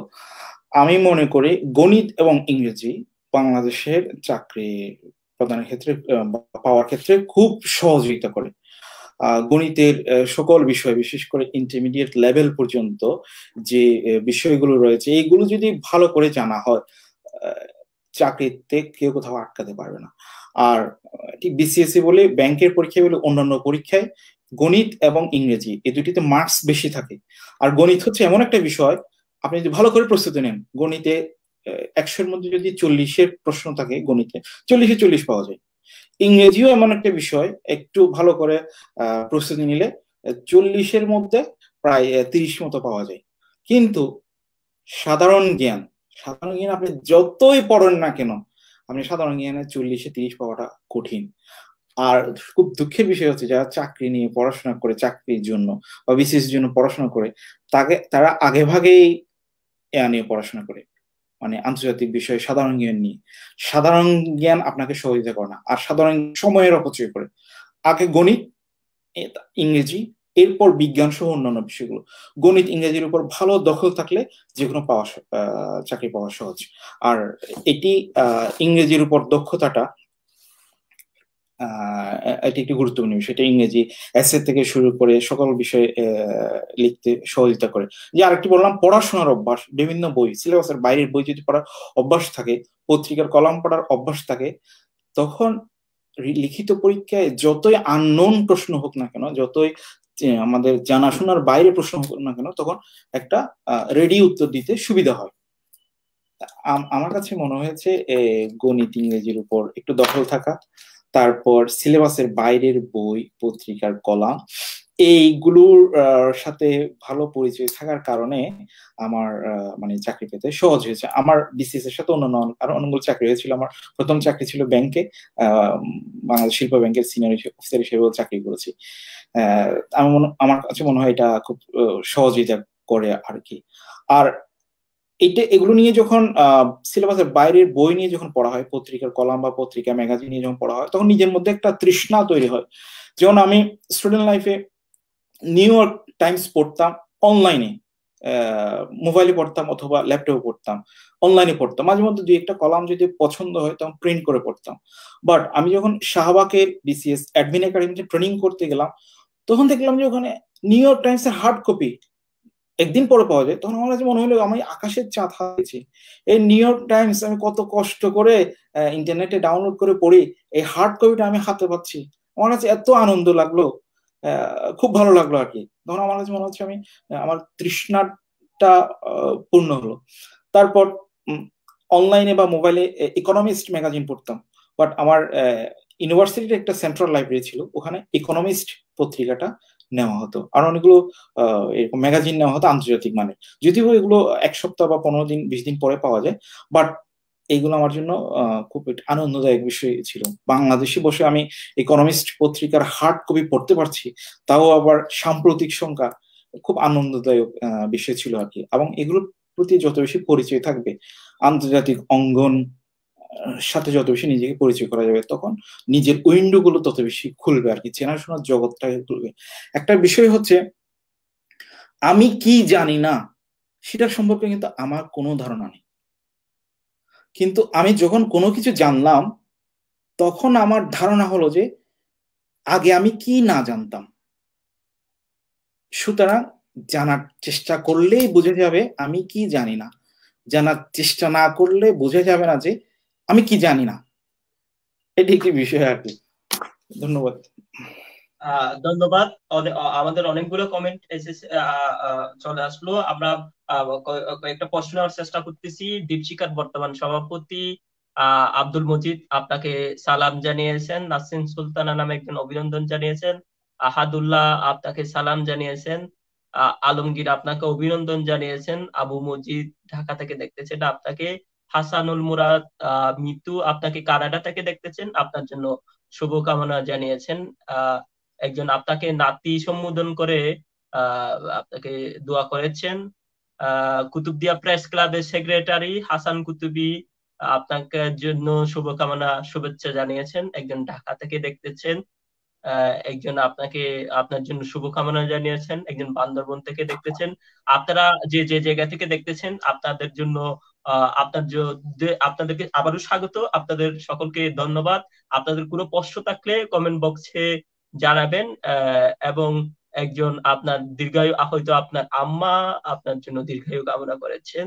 আমি একটা প্রশ্ন নেওয়ার জন্য একটু উপরে যাচ্ছি। পেকুয়া থেকে একজন দেখতেছেন, আহ, আপনাকে বাগিনা সম্বোধন করে একজন আপনাকে জানিয়েছেন। আহ, মোহাম্মদ আব্দুল মান্নান নামে একজন প্রশ্ন করেছেন, সারা দেশে ছাত্রছাত্রী অনলাইনের মাধ্যমে ক্লাস করতে পারলেও আমরা কুতুবদিয়ার শিক্ষার্থীরা অনেক পিছিয়ে, তাদেরকে কিভাবে পড়াশোনা করার উপদেশ দিবেন তা আজ অতিথির কাছে উনি জানতে চেয়েছেন, আব্দুল মান্নান নামের একজন।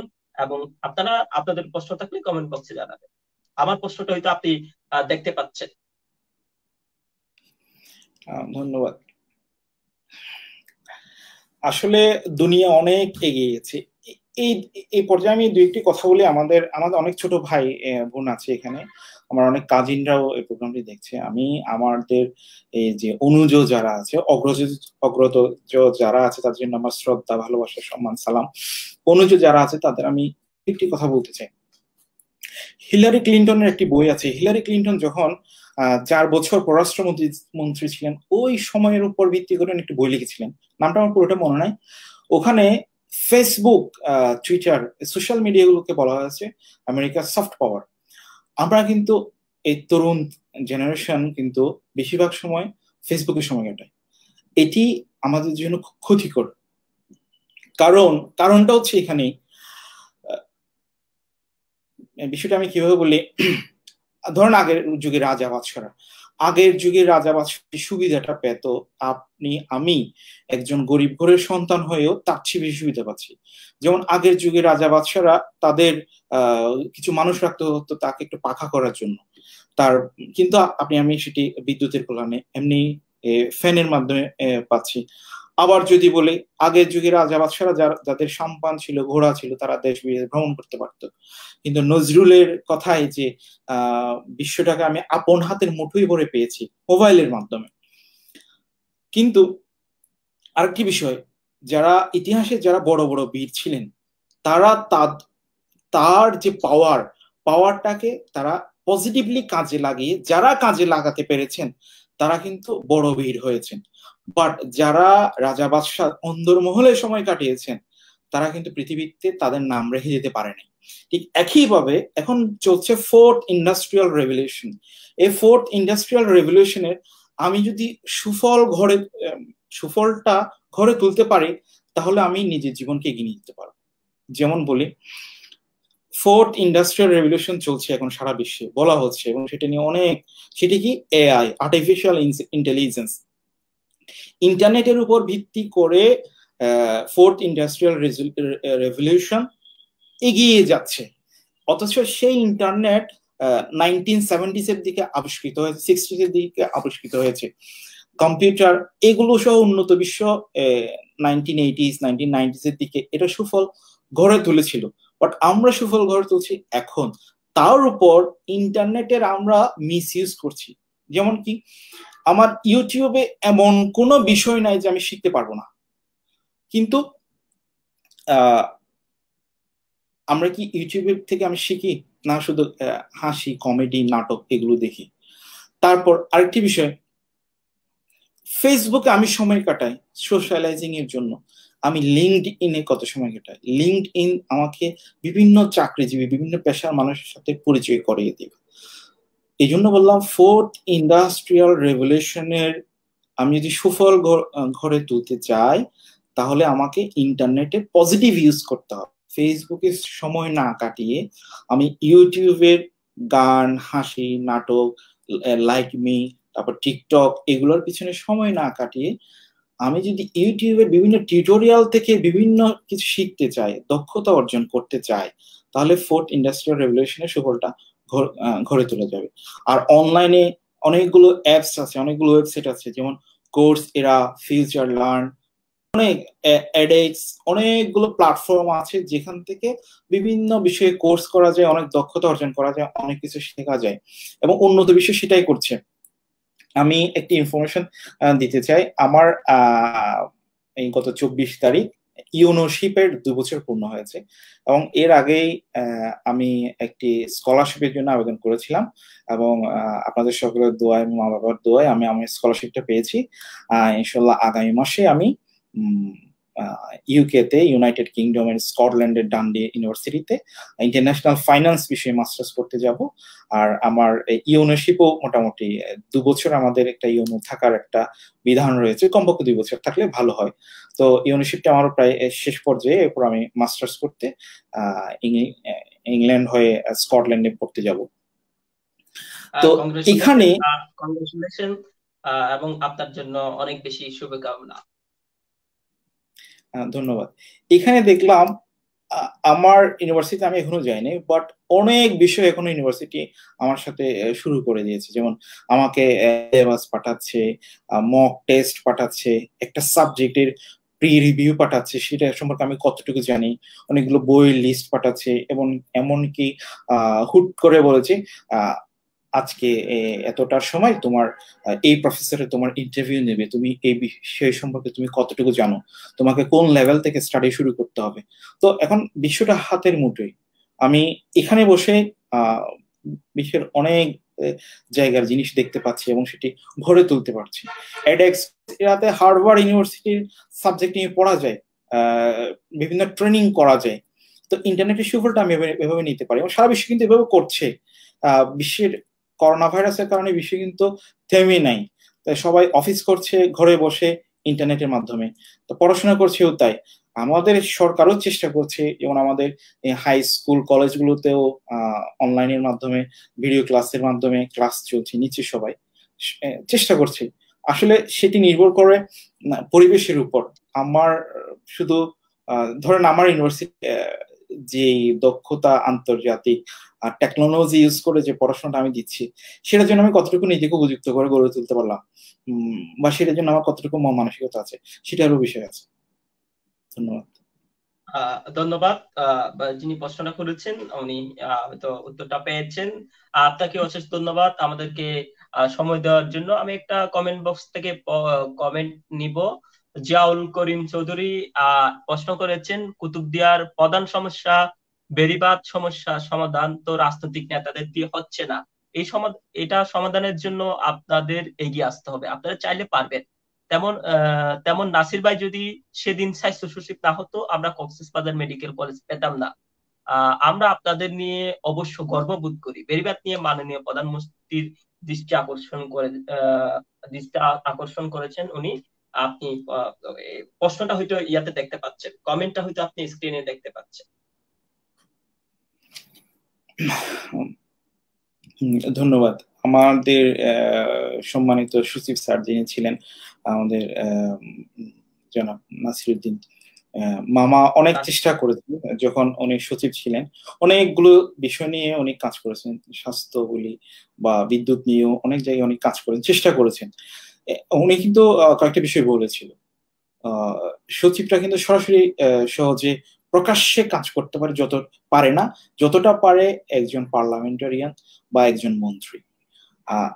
আমি তো এই 8 বছরের সরকারি চাকরি জীবনে বাংলাদেশের প্রায় 5টা জেলাতে কাজ করেছি, এবং এমনকি মানিকগঞ্জ, বান্দরবান সহ অনেক জায়গায় কাজ করেছি। আমি এখানে লক্ষ্মীপুরে আমি 1.5 বছর উপজেলা নির্বাহী অফিসার হিসেবে কাজ করেছি।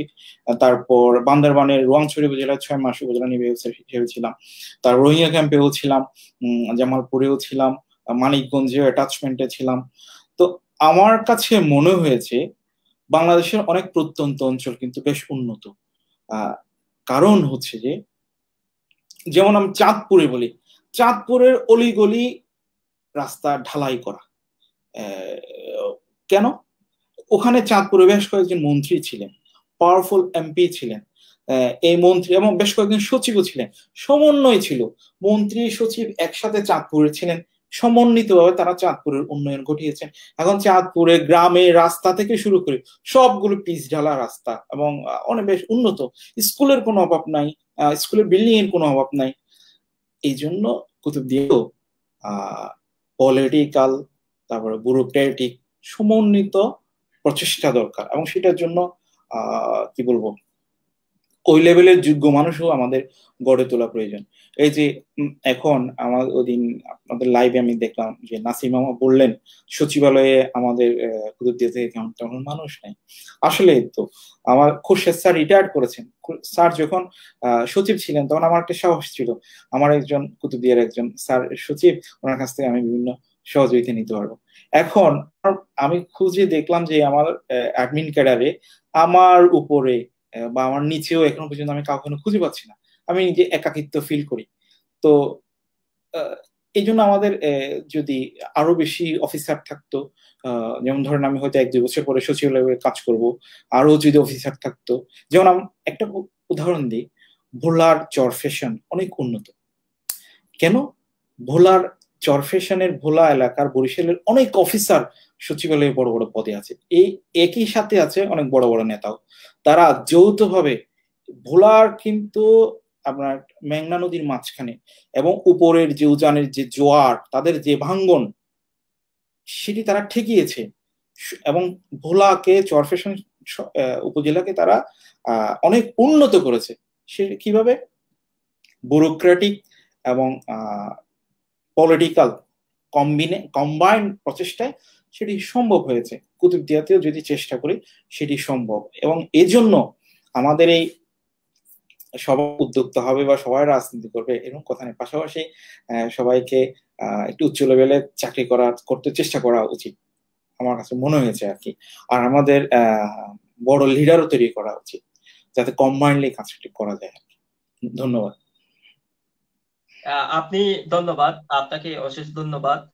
আপনি যখন কুতুবদিয়ার কথা বললেন, আমি একটু এর পাশাপাশি একটা প্রশ্ন নিই, হচ্ছে যে কুতুবদিয়ার তো অনেক সমস্যা, বেড়িবাঁধ, বিদ্যুৎ, যাতায়াত, আপনি কোন সমস্যাটাকে বড় করে দেখেন, বা এটা সমাধানের জন্য কি করণীয় বলে আপনার আপনার মতামতটা কি, আপনি কি মনে করেন? আমার প্রশ্ন হয়তো অনেকের ভালো লাগবে না, উত্তর যেমন বলি, সিঙ্গাপুরের উদাহরণ দিয়ে বলি। সিঙ্গাপুরকে যখন মালয়েশিয়ান ফেডারেশন থেকে বের করে দেওয়া হয়, সিঙ্গাপুরের প্রধানমন্ত্রী লি কুয়ান ইউ মানুষের জনসমক্ষে কান্না করেছিলেন। কেন? উনি বলেছেন, একে তো আমার দেশ ছোট, জেলে পাড়া, সবাই জেলে, অশিক্ষিত মানুষ নিয়ে আমি কি করব। এবং উনি রাষ্ট্র ব্যবস্থাকে এমন ভাবে সাজিয়েছেন, প্রতিটি মানুষকে দক্ষ করে গড়ে তুলেছেন। আমি মনে করি আমার কুতুবদিয়ার যে 2-2.5 লাখ মানুষ আছে, এখানে আমাদের যে মানব সম্পত্তি রয়েছে, সম্ভাবনাময়ী তরুণ, ছোট ছোট শিশু যারা আছে, এদের পিছনে ইনভেস্ট করা উচিত। অর্থাৎ মানব সম্পদ গড়ে তোলার পিছনে ইনভেস্ট করা উচিত।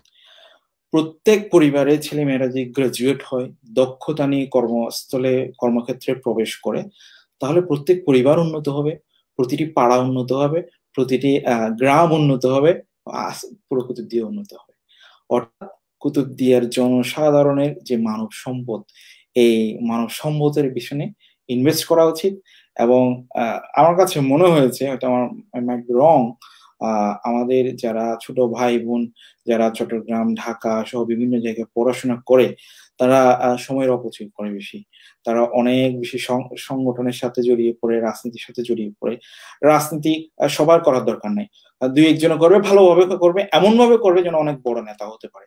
আর সবারই করার দরকার নেই, সবার নিজের পিছনে সময় ব্যয় করা উচিত, নিজের যোগ্যতা বাড়ানোর পিছনে সময় ব্যয় করা উচিত। ঠিক একইভাবে গ্রামে হোক শহরে হোক, প্রতিটি কুতুবদিয়ার প্রতিটি পরিবার তার নিজের পরিবারের প্রতিটি সদস্যকে দক্ষ করে গড়ে তুলবে, এবং প্রতিটি গ্রামে যে মানব সম্পদ, দক্ষ মানব সম্পদ হিসেবে গড়ে উঠলেই আমি মনে করি কুতুবদিয়ার সমস্যাগুলো আপনা আপনি সমাধান হয়ে যাবে। ধন্যবাদ আপনার একটা ব্যতিক্রমী, সুন্দর এবং সময় উপযোগী উত্তরের জন্য। আমরাও এটাই মনে করি, সংগঠনের সেই আত্মগঠন জরুরি, এবং আমাদের বেশিরভাগ অতিথিও সেটাই মনে করেন।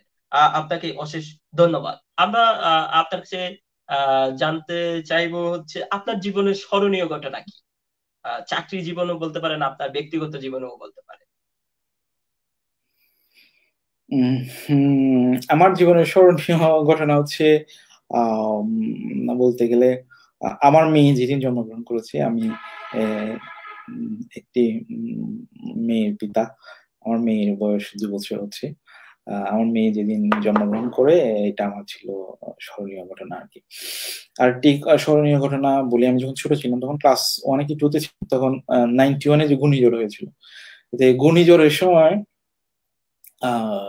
এই যে পাশের দোতলা একটি বাড়িতে, আমাদের যেটা ওনার বাড়িতে আমরা ঝড় শুরু হওয়ার পর চলে যাচ্ছিলাম। আমার মনে পড়ে আমার মা অনেক কষ্ট করে আমাদের ছোট ছোট ভাই বোনগুলোকে 2 হাতে 2 দিকে নিয়ে এই ঝড়ের মাঝখান দিয়ে গাছ পড়ে যাচ্ছে, ওই দোতলা বাড়িতে নিয়ে গেছিলেন। আমার কাছে মনে হচ্ছে এগুলো জীবনের স্মরণীয় ঘটনা আর কি। আমি শুনেছি আপনার মা আপনার জন্য অনেক কিছু ত্যাগ করেছেন। আমি আমার পক্ষ থেকে ওনার জন্য সালাম এবং দীর্ঘায়ু কামনা করতেছি। আপনার আম্মা হয়তো আমাদেরকেও দেখতেছেন। আমার পক্ষ থেকে সালাম।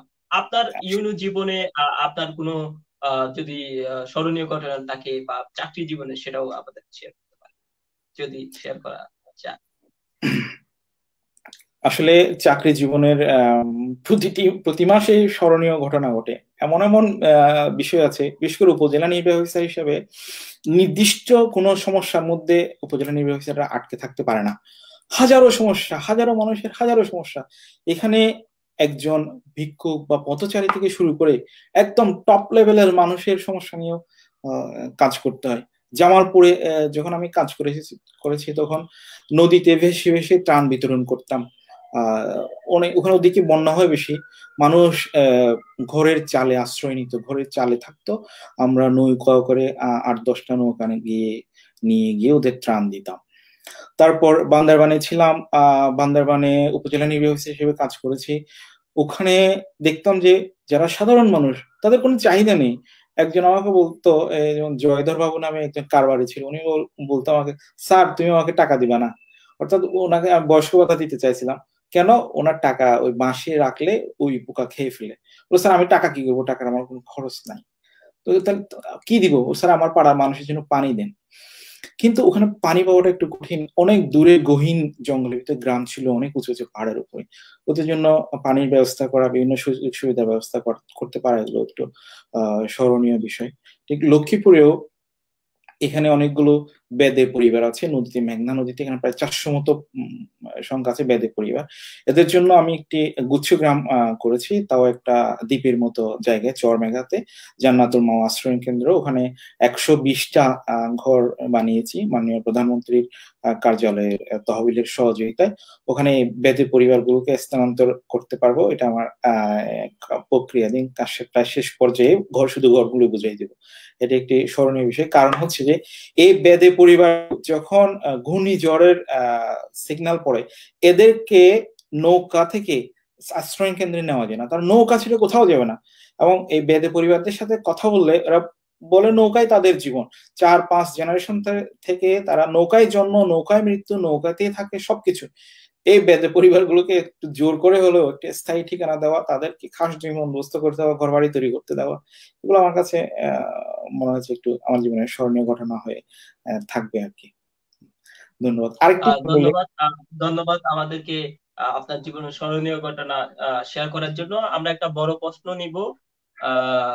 নাসমুস সাকিব নামের একজন, নাসমুস সাকিব আপনার কাছে জানতে চেয়েছেন, একটা কমেন্ট করেছেন, যদি সরকার কুতুবদিয়াকে সমুদ্রগর্ভে বিলীন হওয়া থেকে রক্ষা করতে না পারে, তাহলে মালয়েশিয়া যেমন অনুন্নত জনপদ বলে সিঙ্গাপুরকে এক প্রকার জোর করে পৃথক করে দিয়েছিল, তেমনি পৃথক করে দিলে ভালো হয়। সিঙ্গাপুর পৃথক হওয়ার পর নিজেরা উন্নত মানের সমুদ্র বন্দর নির্মাণ করে তা বিশ্বের বিভিন্ন দেশকে ভাড়া দিয়ে বর্তমানে উন্নত দেশের কাতারে পৌঁছেছেন। তখন আমরাও নিজেরাই আল্লাহ রহমতে নিজেদের সমুদ্র ভাঙন থেকে রক্ষা করার চেষ্টা করব ইনশাল্লাহ। একদিন আমরা উন্নতদের কাতারে পৌঁছে যাব। আমি কমেন্টে নেওয়ার বিশেষ একটা কারণ হচ্ছে নাসমুস সাকিব, উনি উনি আপনাকে আমাদের অনুষ্ঠানে অতিথি হিসেবে আনার জন্য আমাদের পেজে সাজেস্ট করেছিলেন এবং আমাদেরকে কিছু ইনফরমেশনও দিয়েছিলেন, যার কারণে আমরা ওনার প্রতি কৃতজ্ঞ। ধন্যবাদ নাজমুস সাকিব ভাই।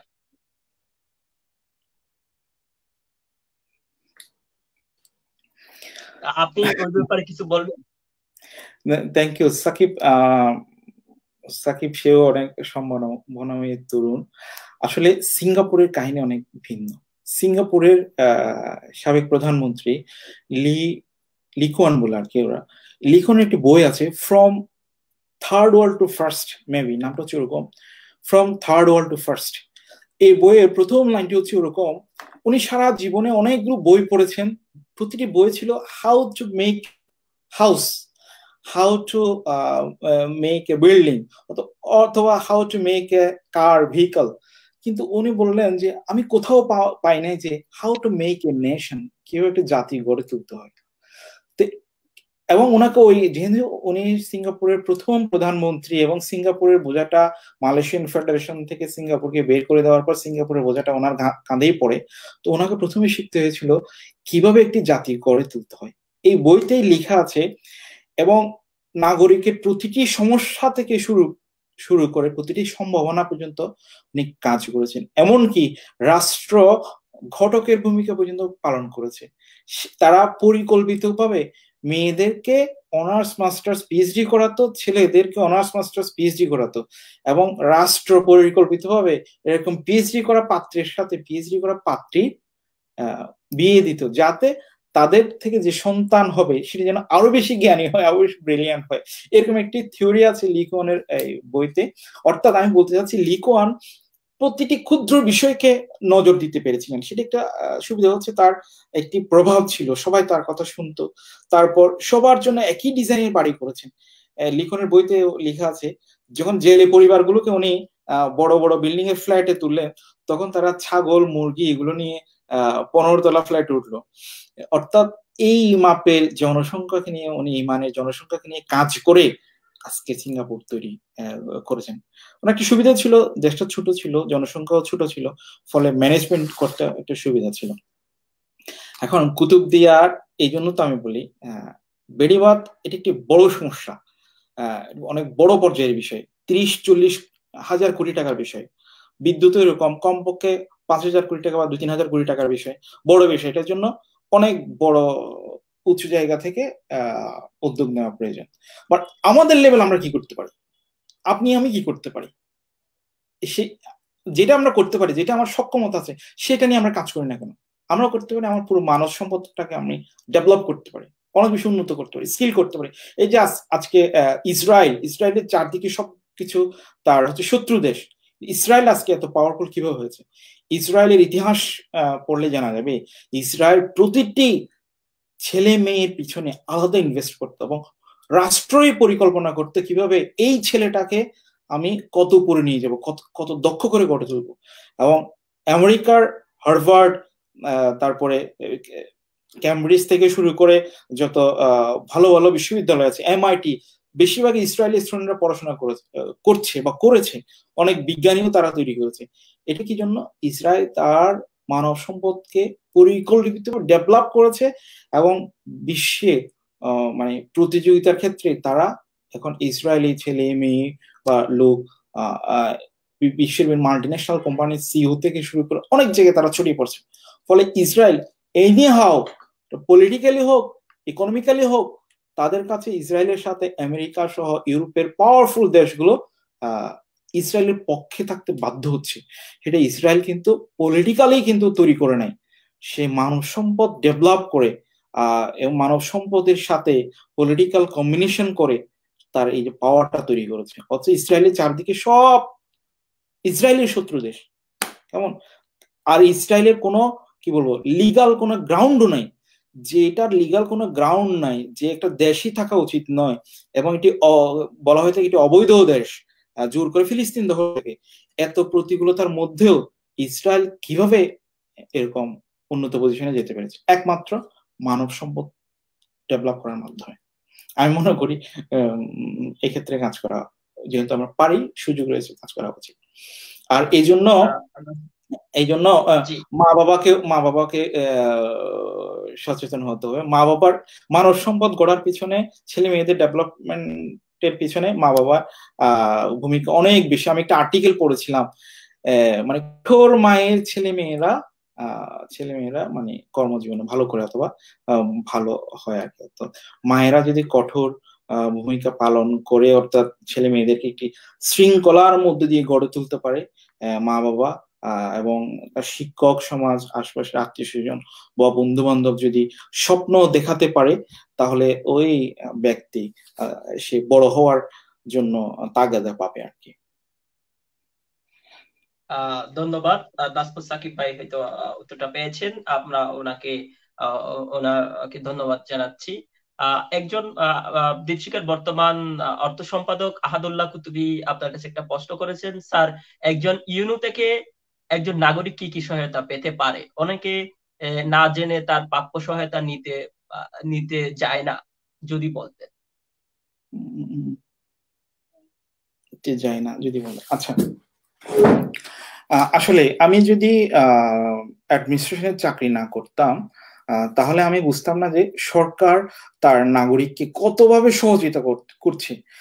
আমি দৃঢ়ভাবে বলতে পারবো, সরকার শুধু মুখে তুলে খাওয়াই দেয় না, এটা ছাড়া বাকি সব ধরনের সহযোগিতা সরকার করে, কিন্তু জনগণ জানে না, মানুষ জানে না যে সরকার তার জন্য সরকারের কি কি সহযোগিতা রয়েছে।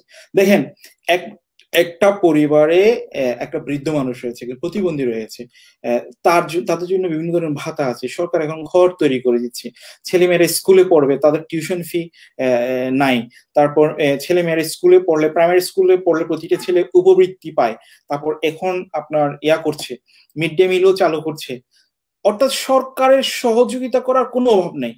একটি সমস্যা হচ্ছে যে জনগণ সরকারের সহযোগিতা সম্পর্কে জানে না, সরকারের যে বিভিন্ন ধরনের প্রোগ্রাম আছে এগুলো সম্পর্কে জনগণ জানে না।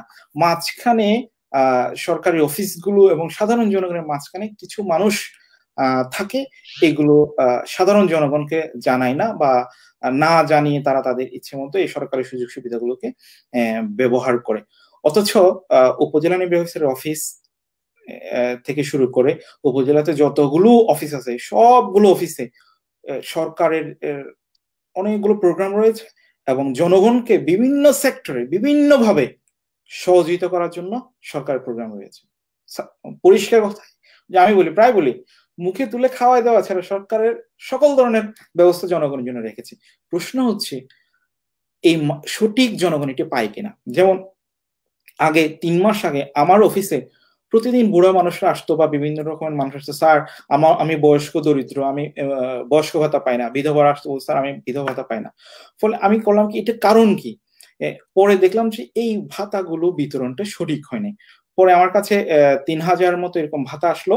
আমি করলাম প্রতিটি ইউনিয়নে ঘোষণা করে দিলাম যে এগুলো উন্মুক্ত বাছাই হবে, মাইকে মাইকে ঘোষণা করে দিলাম যে আগামী এত তারিখ এই ইউনিয়ন পরিষদে বয়স্ক ভাতা প্রদান করা হবে, বয়স্ক ভাতা, বিধবা ভাতা বা প্রতিবন্ধী ভাতাভোগীদের তালিকা করা হবে, সিলেক্ট করা হবে। আপনারা যারা যারা পেতে চান তারা এই এত তারিখ এতটার সময় ইউনিয়ন পরিষদের মাঠে আসেন। এটি প্রতিটি মসজিদে মসজিদে আমরা ঘোষণা করে দিচ্ছি, এবং 21টি ইউনিয়ন এমন করেছি। ফলে এমন হয়েছে যে বয়স্ক ভাতার জন্য যারা আবেদন করেছে বা ওই মাঠে যারা কাগজ জমা দিয়েছে, ধরেন আমার একটা ইউনিয়নে বয়স্ক ভাতার বরাদ্দ এসেছে 110 জনের, এবং 121 বছর থেকে শুরু হয়েছে, 110 জনের কোটাটা 91 বছর বয়সে শেষ হয়ে গেছে। অথচ বয়স্ক ভাতা দিতে পারে 65 বছর বয়স পর্যন্ত। অর্থাৎ এই মানুষগুলো আরো 8-10 বছর আগে থেকে বয়স্ক ভাতা পাওয়ার কথা, কিন্তু তারা পায়নি। উন্মুক্ত পদ্ধতিতে বাছাইয়ের কারণে আমি যখন ইউনিয়নে গ্রামে গ্রামে গিয়ে উন্মুক্ত পদ্ধতিতে বাছাই করলাম, তখন এই মানুষগুলো বয়স্ক ভাতা পাওয়ার, বিধবা ভাতা পাওয়ার, প্রতিবন্ধী ভাতা পাওয়ার জন্য অন্তর্ভুক্ত হলো। এখন আমার কাছে কোনো লোক বয়স্ক ভাতার জন্য, বিধবা ভাতার জন্য আসে না। কারণ কি? তারা গ্রামে গ্রামে দেখেছে উন্মুক্ত পদ্ধতিতে বাছাই হয়েছে, যারা পাওয়ার যোগ্য তারাই পেয়েছে, এখন আর নাই, এখন গেলেও আর পাওয়া যায়। তা আমি মনে করি এক্ষেত্রে সবারই, যারা রুট লেভেলে জনপ্রতিনিধি আছে, তাদের সবাইকে সচেতন হয়ে কাজ করা উচিত। আর এক্ষেত্রে সরকার অফিসাররা করবে, সরকারি অফিসাররা কিন্তু অনেক প্রতিকূলতার মধ্যে দিয়ে কাজ করে, কে খুশি হচ্ছে কে বেজার হচ্ছে। আমি যে কাজটি করেছি, ইউনিয়নে গিয়ে এত কাজটি করেছি, আমার কিন্তু অনেক বাধার সম্মুখীন হতে হয়েছে। কেউ আমার মুখের সামনে এসে বলে নাই, কিন্তু যত কি বলবো সুবিধাভোগী মানুষজন আছে তাদের আত্মীয় স্বজনকে দিতে পারে না, তারা ভিতরে ভিতরে কিন্তু কি বলবো অসন্তুষ্ট হয়েছে। তো এগুলো কিন্তু এই রিস্কটা সবাই নিতে পারে না বা নিতে চায় না। কেন কি দরকার? এই জন্য সরকারি কর্মকর্তা কর্মচারী তাদের সাথে যারা সুবিধা জনগণকে দিতে চায় তাদেরকে কম্বাইনলি কাজ করা উচিত জনস্বার্থে। ধন্যবাদ।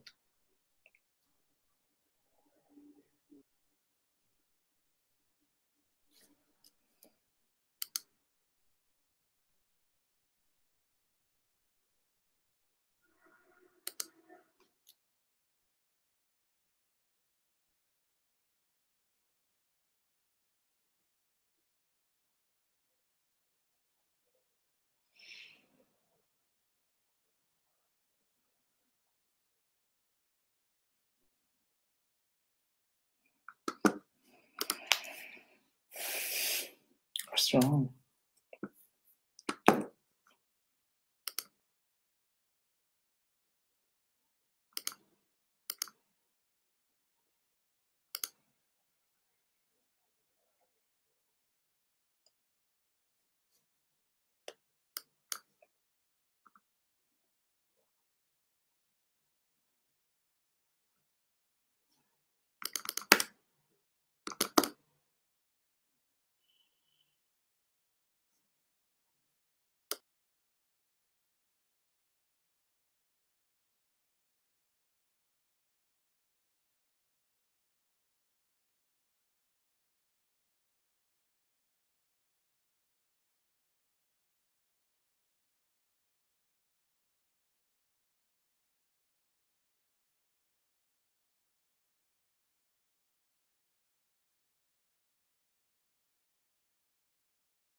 আসসালামু আলাইকুম। ওয়ালাইকুম আসসালাম। হ্যাঁ, আমার একটু ডিসকানেক্ট হয়ে গেছিল। আমি দুঃখিত। আহ, এই কারণে 1 মিনিটের জন্য আপনারা যারা দেখতেছেন এখনো ধৈর্য ধরে আছেন, সকলের প্রতি অশেষ কৃতজ্ঞতা। আমি আমি কমেন্ট গুলা হয়তো আর নেওয়া সম্ভব হচ্ছে না, তারপর আমি একটু আমার কাছে কতগুলো প্রশ্ন এখনো বাকি আছে, প্রশ্নগুলা আমরা একটু নিচ্ছি। সেটা হচ্ছে যে আপনি কুতুবদিয়ার কোন জিনিসটাকে মিস করেন? আমার কাছে কুতুবদিয়ার সি বিচ কে কক্সবাজারের সি বিচের চেয়ে বেশি সুন্দর মনে হয়, বিশেষ করে বর্ষাকালের সি বিচ। বর্ষাকালে সি বিচে আপনার ধুলো ওড়ে না, বালি ওড়ে না, একটা বালির মধ্যে একটা শক্ত ইয়া থাকে, ওই সময় বর্ষার সিজনে সমুদ্রে গোসল করা এটা একটি বড় একটি ইন্টারেস্টিং মজাদার বিষয়। এই সিবিসি ফুটবল খেলা, সিবিসি ঘোরা, আর কুতুবদিয়ার মানুষের সাধারণ মানুষের সহজ সরল জীবনযাপন, এইগুলোকে আমি মিস করি। আর লুট্টা মাছ থেকে শুরু করে এইসব গ্রাম্য বিষয়গুলো আর কি খুব মিস করি। আমাদের আমাদের কানেকশনটি অফ করার কারণে আমি কমেন্ট গুলা দিচ্ছি না। এটা ফেসবুকেরই এক সপ্তাহ যাবতের একটা সমস্যা। ওখানে একটা প্রশ্ন ছিল যে আপনি এখনো মিষ্টি পছন্দ করেন কিনা। আর যিনি প্রশ্ন করেছিলেন আমি হয়তো ওনাকে আর কানেক্ট করতে পারতেছি না বা আপনাকে দেখাতে পারতেছি না। উনি যদি এখনো দেখেন। আমরা একটা ভোজন রসিক মানুষ, সবকিছু পছন্দ করি অবশ্যই। আর কুতুবদিয়াতে থাকলে একটা সুবিধা হচ্ছে কি সবকিছু ফ্রেশ। জি, বিগত সময়ে আমিও প্রায় 5-6 মাস ধরে করোনাকালীন কুতুবদিয়ায় আছি। আসলে আমি ঢাকা থাকতে থাকতে এই যে ফ্রিজিং খাবার খেতে খেতে মানে খুবই বিরক্ত হয়ে গেছিলাম। আমি এই মুহূর্তে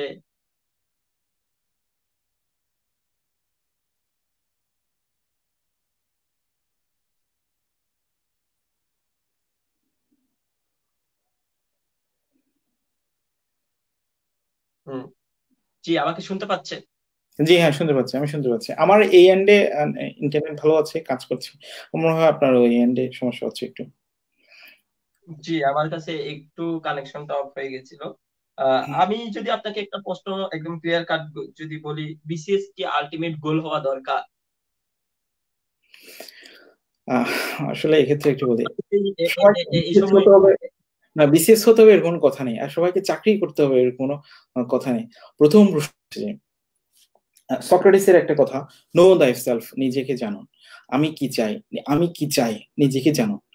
এটা একটা বড় বিষয়। আর কোরআনে লেখা আছে আমি কে, কোত্থেকে এসেছি, আমি আবার আবার সৃষ্টিকর্তার কাছে চলে যাব। তারপর আমার জীবনের উদ্দেশ্যটা কি, জীবনের উদ্দেশ্য কোরআনে লেখা আছে মানুষের আল্লাহর ইবাদত করাই জীবনের উদ্দেশ্য। প্রতিটি কাজকে আল্লাহর ইবাদতের অংশ হিসেবে গণ্য করা যেতে পারে। যেমন আমি যদি ধরি যে আমি মাটি কাটবো, বিসমিল্লাহ বলে শুরু করলাম, যতক্ষণ পর্যন্ত মাটি কাটা শেষ হবে না ততক্ষণ পর্যন্ত সেটি ইবাদতের অংশ হিসেবে গণ্য হবে। যে কাজটি আমার ইবাদতের অংশ হিসেবে গণ্য করা যায় সেই কাজটি মানে বৈধ কাজ এবং যে কোনো পেশা হিসেবে নেওয়া যেতে পারে। আমি মনে করি বিসিএস ক্যাডার হওয়ার চেয়ে যারা উদ্যোক্তা তারা অনেক বেশি সফল। আমি আমি চাকরি করি, আমার এক্ষেত্রে মানে কি বলবো, পূর্ণ সুবিধাটা পাচ্ছি আমি বা আমার পরিবার।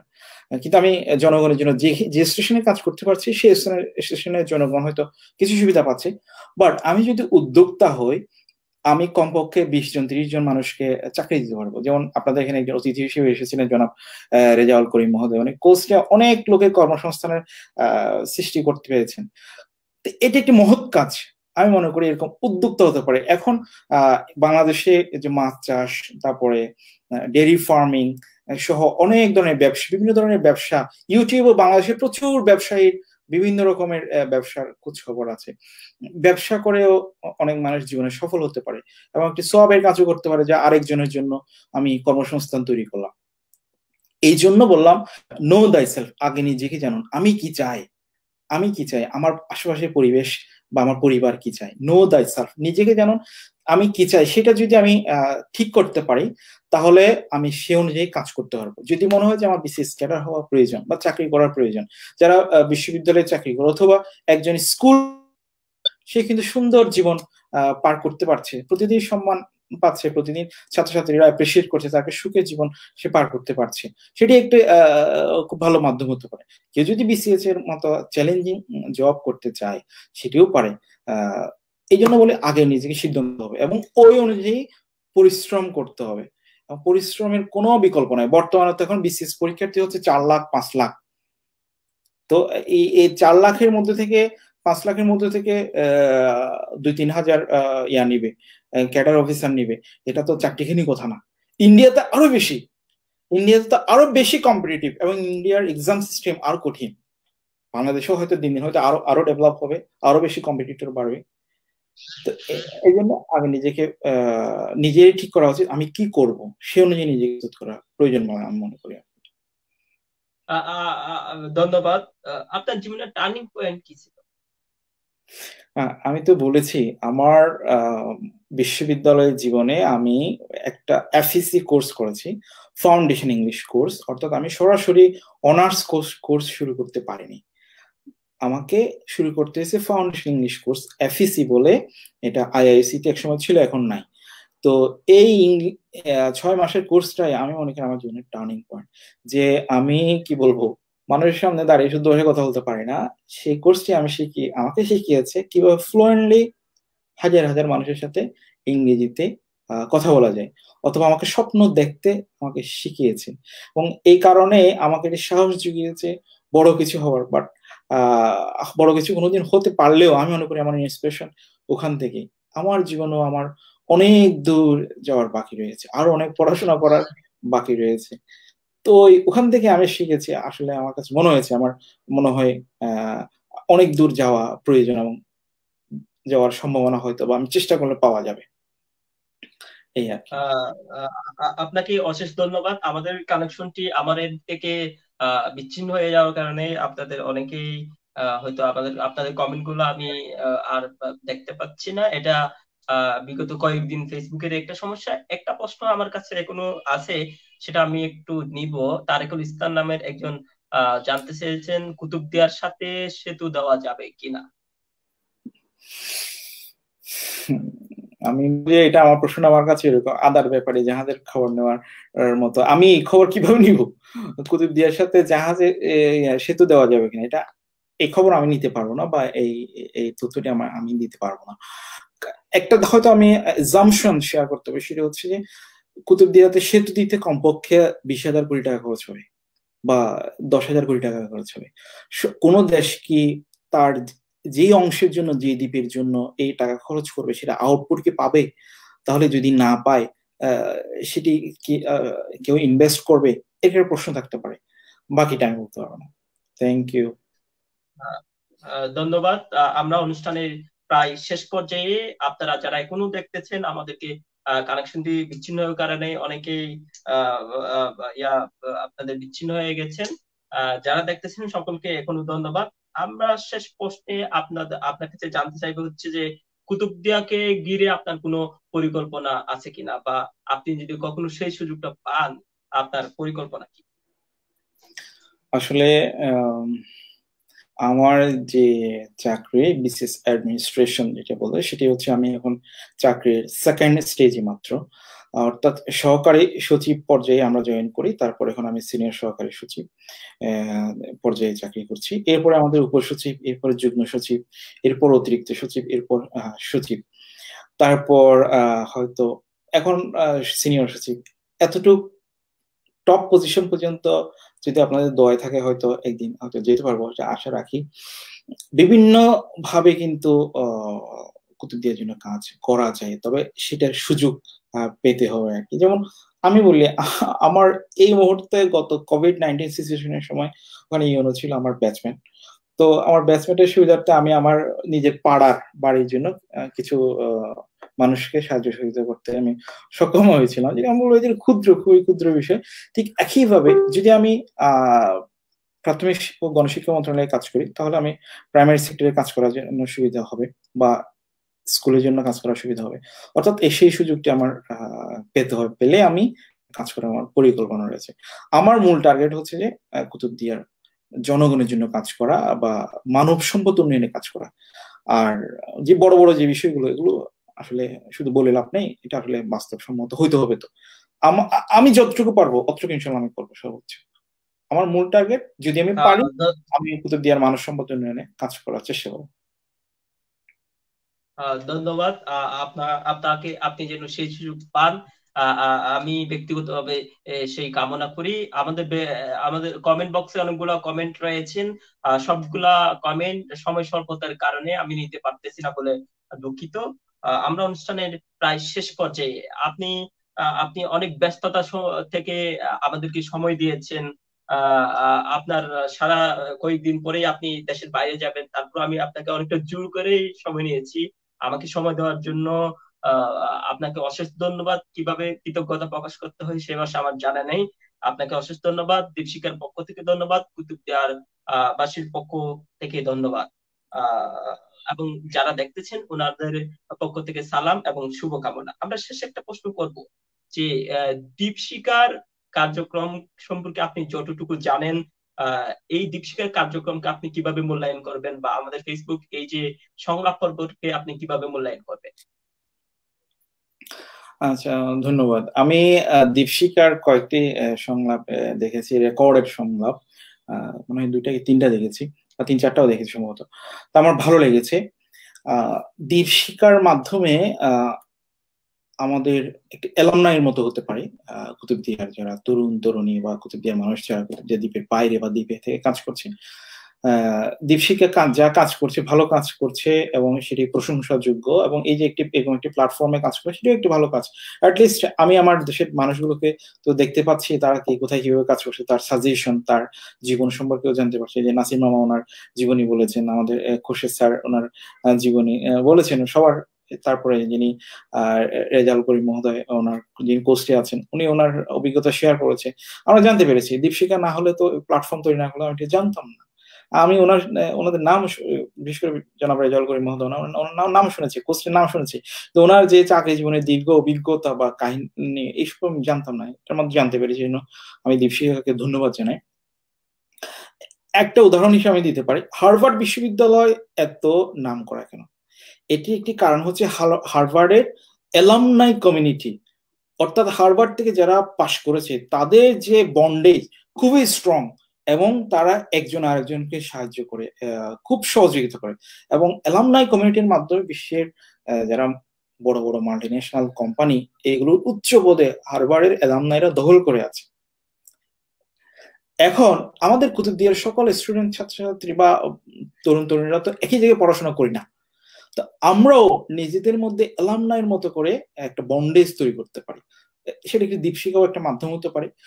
একে অপরকে সহযোগিতা করতে পারি, যারা অনেক বড় পজিশনে যারা চলে গেছেন বা রিটায়ার করেছেন আপনাদের সাজেশন দিতে পারে, এবং পথ দেখাতে পারে। পথ দেখানো অনেক বড় একটা বিষয়, স্বপ্ন দেখাতে পারে।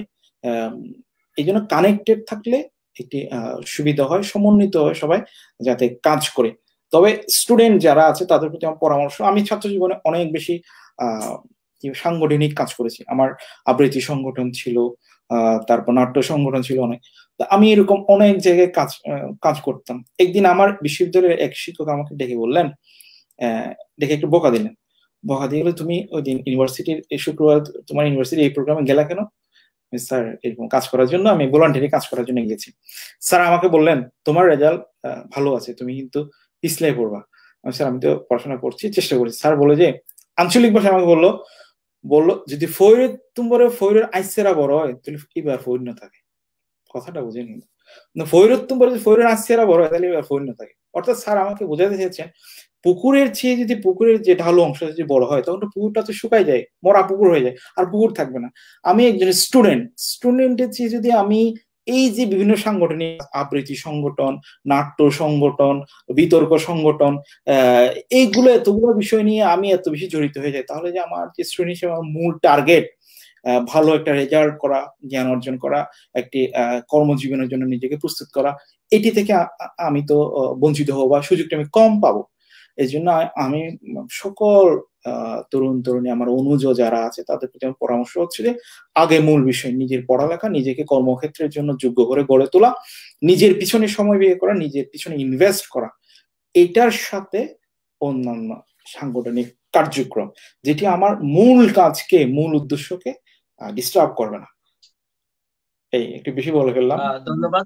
আপনার জ্ঞাতার্থে একটু জানিয়ে রাখি, আমাদের দীপশিখা গঠনের বা দীপশিখা প্রতিষ্ঠা হচ্ছে 2017 সালে। আমাদের মূল যদি উদ্দেশ্য আমি যদি এক লাইনে বলি তাহলে হচ্ছে যে ঢাকায় যারা স্টুডেন্ট আছে, দেখা যায় যে কুতুবদিয়া থেকে গিয়ে ঢাকায় বিচ্ছিন্ন ভাবে আছে, একজন সিনিয়র থেকে একজন জুনিয়র সহযোগিতা পায় না, তাদেরকে সহযোগিতা পাওয়ার জন্য বিশেষ করে দেখা যায় ভর্তি পরীক্ষার সময় যখন ঢাকা যায় তখন তারা থাকার জন্য, একটা থাকার জন্য বা পরীক্ষার সময় যে বেসিক সহযোগিতা গুলা দরকার সেটা পায় না। সে তাদেরকে সহযোগিতা দেওয়ার উদ্দেশ্যেই আমাদের সংঘ সংগঠন বা আমাদের সংঘবদ্ধ হওয়া, এবং আমরা চেষ্টা করি হচ্ছে যে যারা কুতুবদিয়া থেকে পরীক্ষা দিতে যায় তাদেরকে টাকার দিক নির্দেশনা দেওয়া। বিশেষ করে ঢাকা ইউনিভার্সিটি কেন্দ্রিক আমাদের সংগঠন পরিচালিত হয়, এবং ঢাকা ইউনিভার্সিটির এবং কুতুবদিয়ার যারা ঢাকায় আছে তাদেরকে এক করে রাখা, বা বিভিন্ন সময় কুতুবদিয়ার হিসেবে যে সহযোগিতাটা পেতে পারে সেটার জন্য কাজ করা। এবং আমাদের বিগত সময়ের যদি কার্যক্রম বলি আপনাকে, আমরা কুতুবদিয়ায় করোনাকালীন সময়ে চেষ্টা করেছি 4টা পর্যায়ে 265 জন মানুষকে আমরা নিজের একটা তহবিল গঠন করে তাদেরকে একটা ত্রাণ সহযোগিতা পৌঁছে দিয়েছি।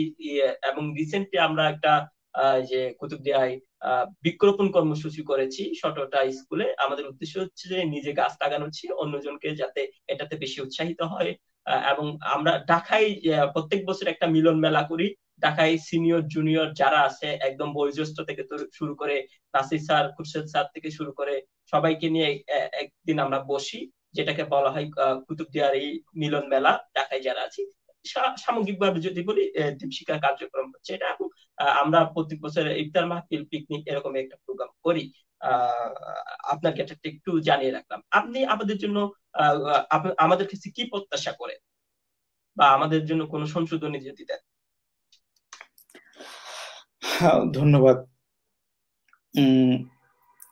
আমি দীপশিখার যে সকল কার্যক্রমকে সাধুবাদ জানাই। আমি যা শুনলাম, আমি হয়তো দীপশিখার কোনো প্রোগ্রামে অংশগ্রহণ করার আমার সৌভাগ্য হয়নি, বাট যতটুকু শুনছি খুব ভালো কাজ করছে এই সাংগঠনিক কার্যক্রমগুলো। খুবই ভালো কাজ, খুবই মহৎ কাজ। এবং আমি মনে করি একজন অপরজনকে সাহায্য করাটা একটি মানে খুবই গুরুত্বপূর্ণ বিষয়। বিশেষ করে কুতুবদিয়া থেকে যখন আমরা চট্টগ্রাম শহর বা ঢাকা শহরে কোনো ছাত্রছাত্রী প্রথম যায়, সে বিভিন্ন রকম সমস্যা ফেস করে। তার থাকা, তার খাওয়া, সবচেয়ে আরেকটি প্রবলেম হচ্ছে যে স্রোতে গা ভাসিয়ে দেয়। ঢাকা শহরের চাকচিক্য, চট্টগ্রাম শহরের চাকচিক্য, বিভিন্ন ধরনের রাজনৈতিক পাওয়ার, এই বড় বড় পাওয়ারফুল মানুষের সাথে হাঁটা, এটা একটা আমাদের একটা মোহ। এই স্রোতে গা ভাসিয়ে দেয় যাতে আমাদের তরুণ, ওইটা বয়সটাই আসলে ওরকম।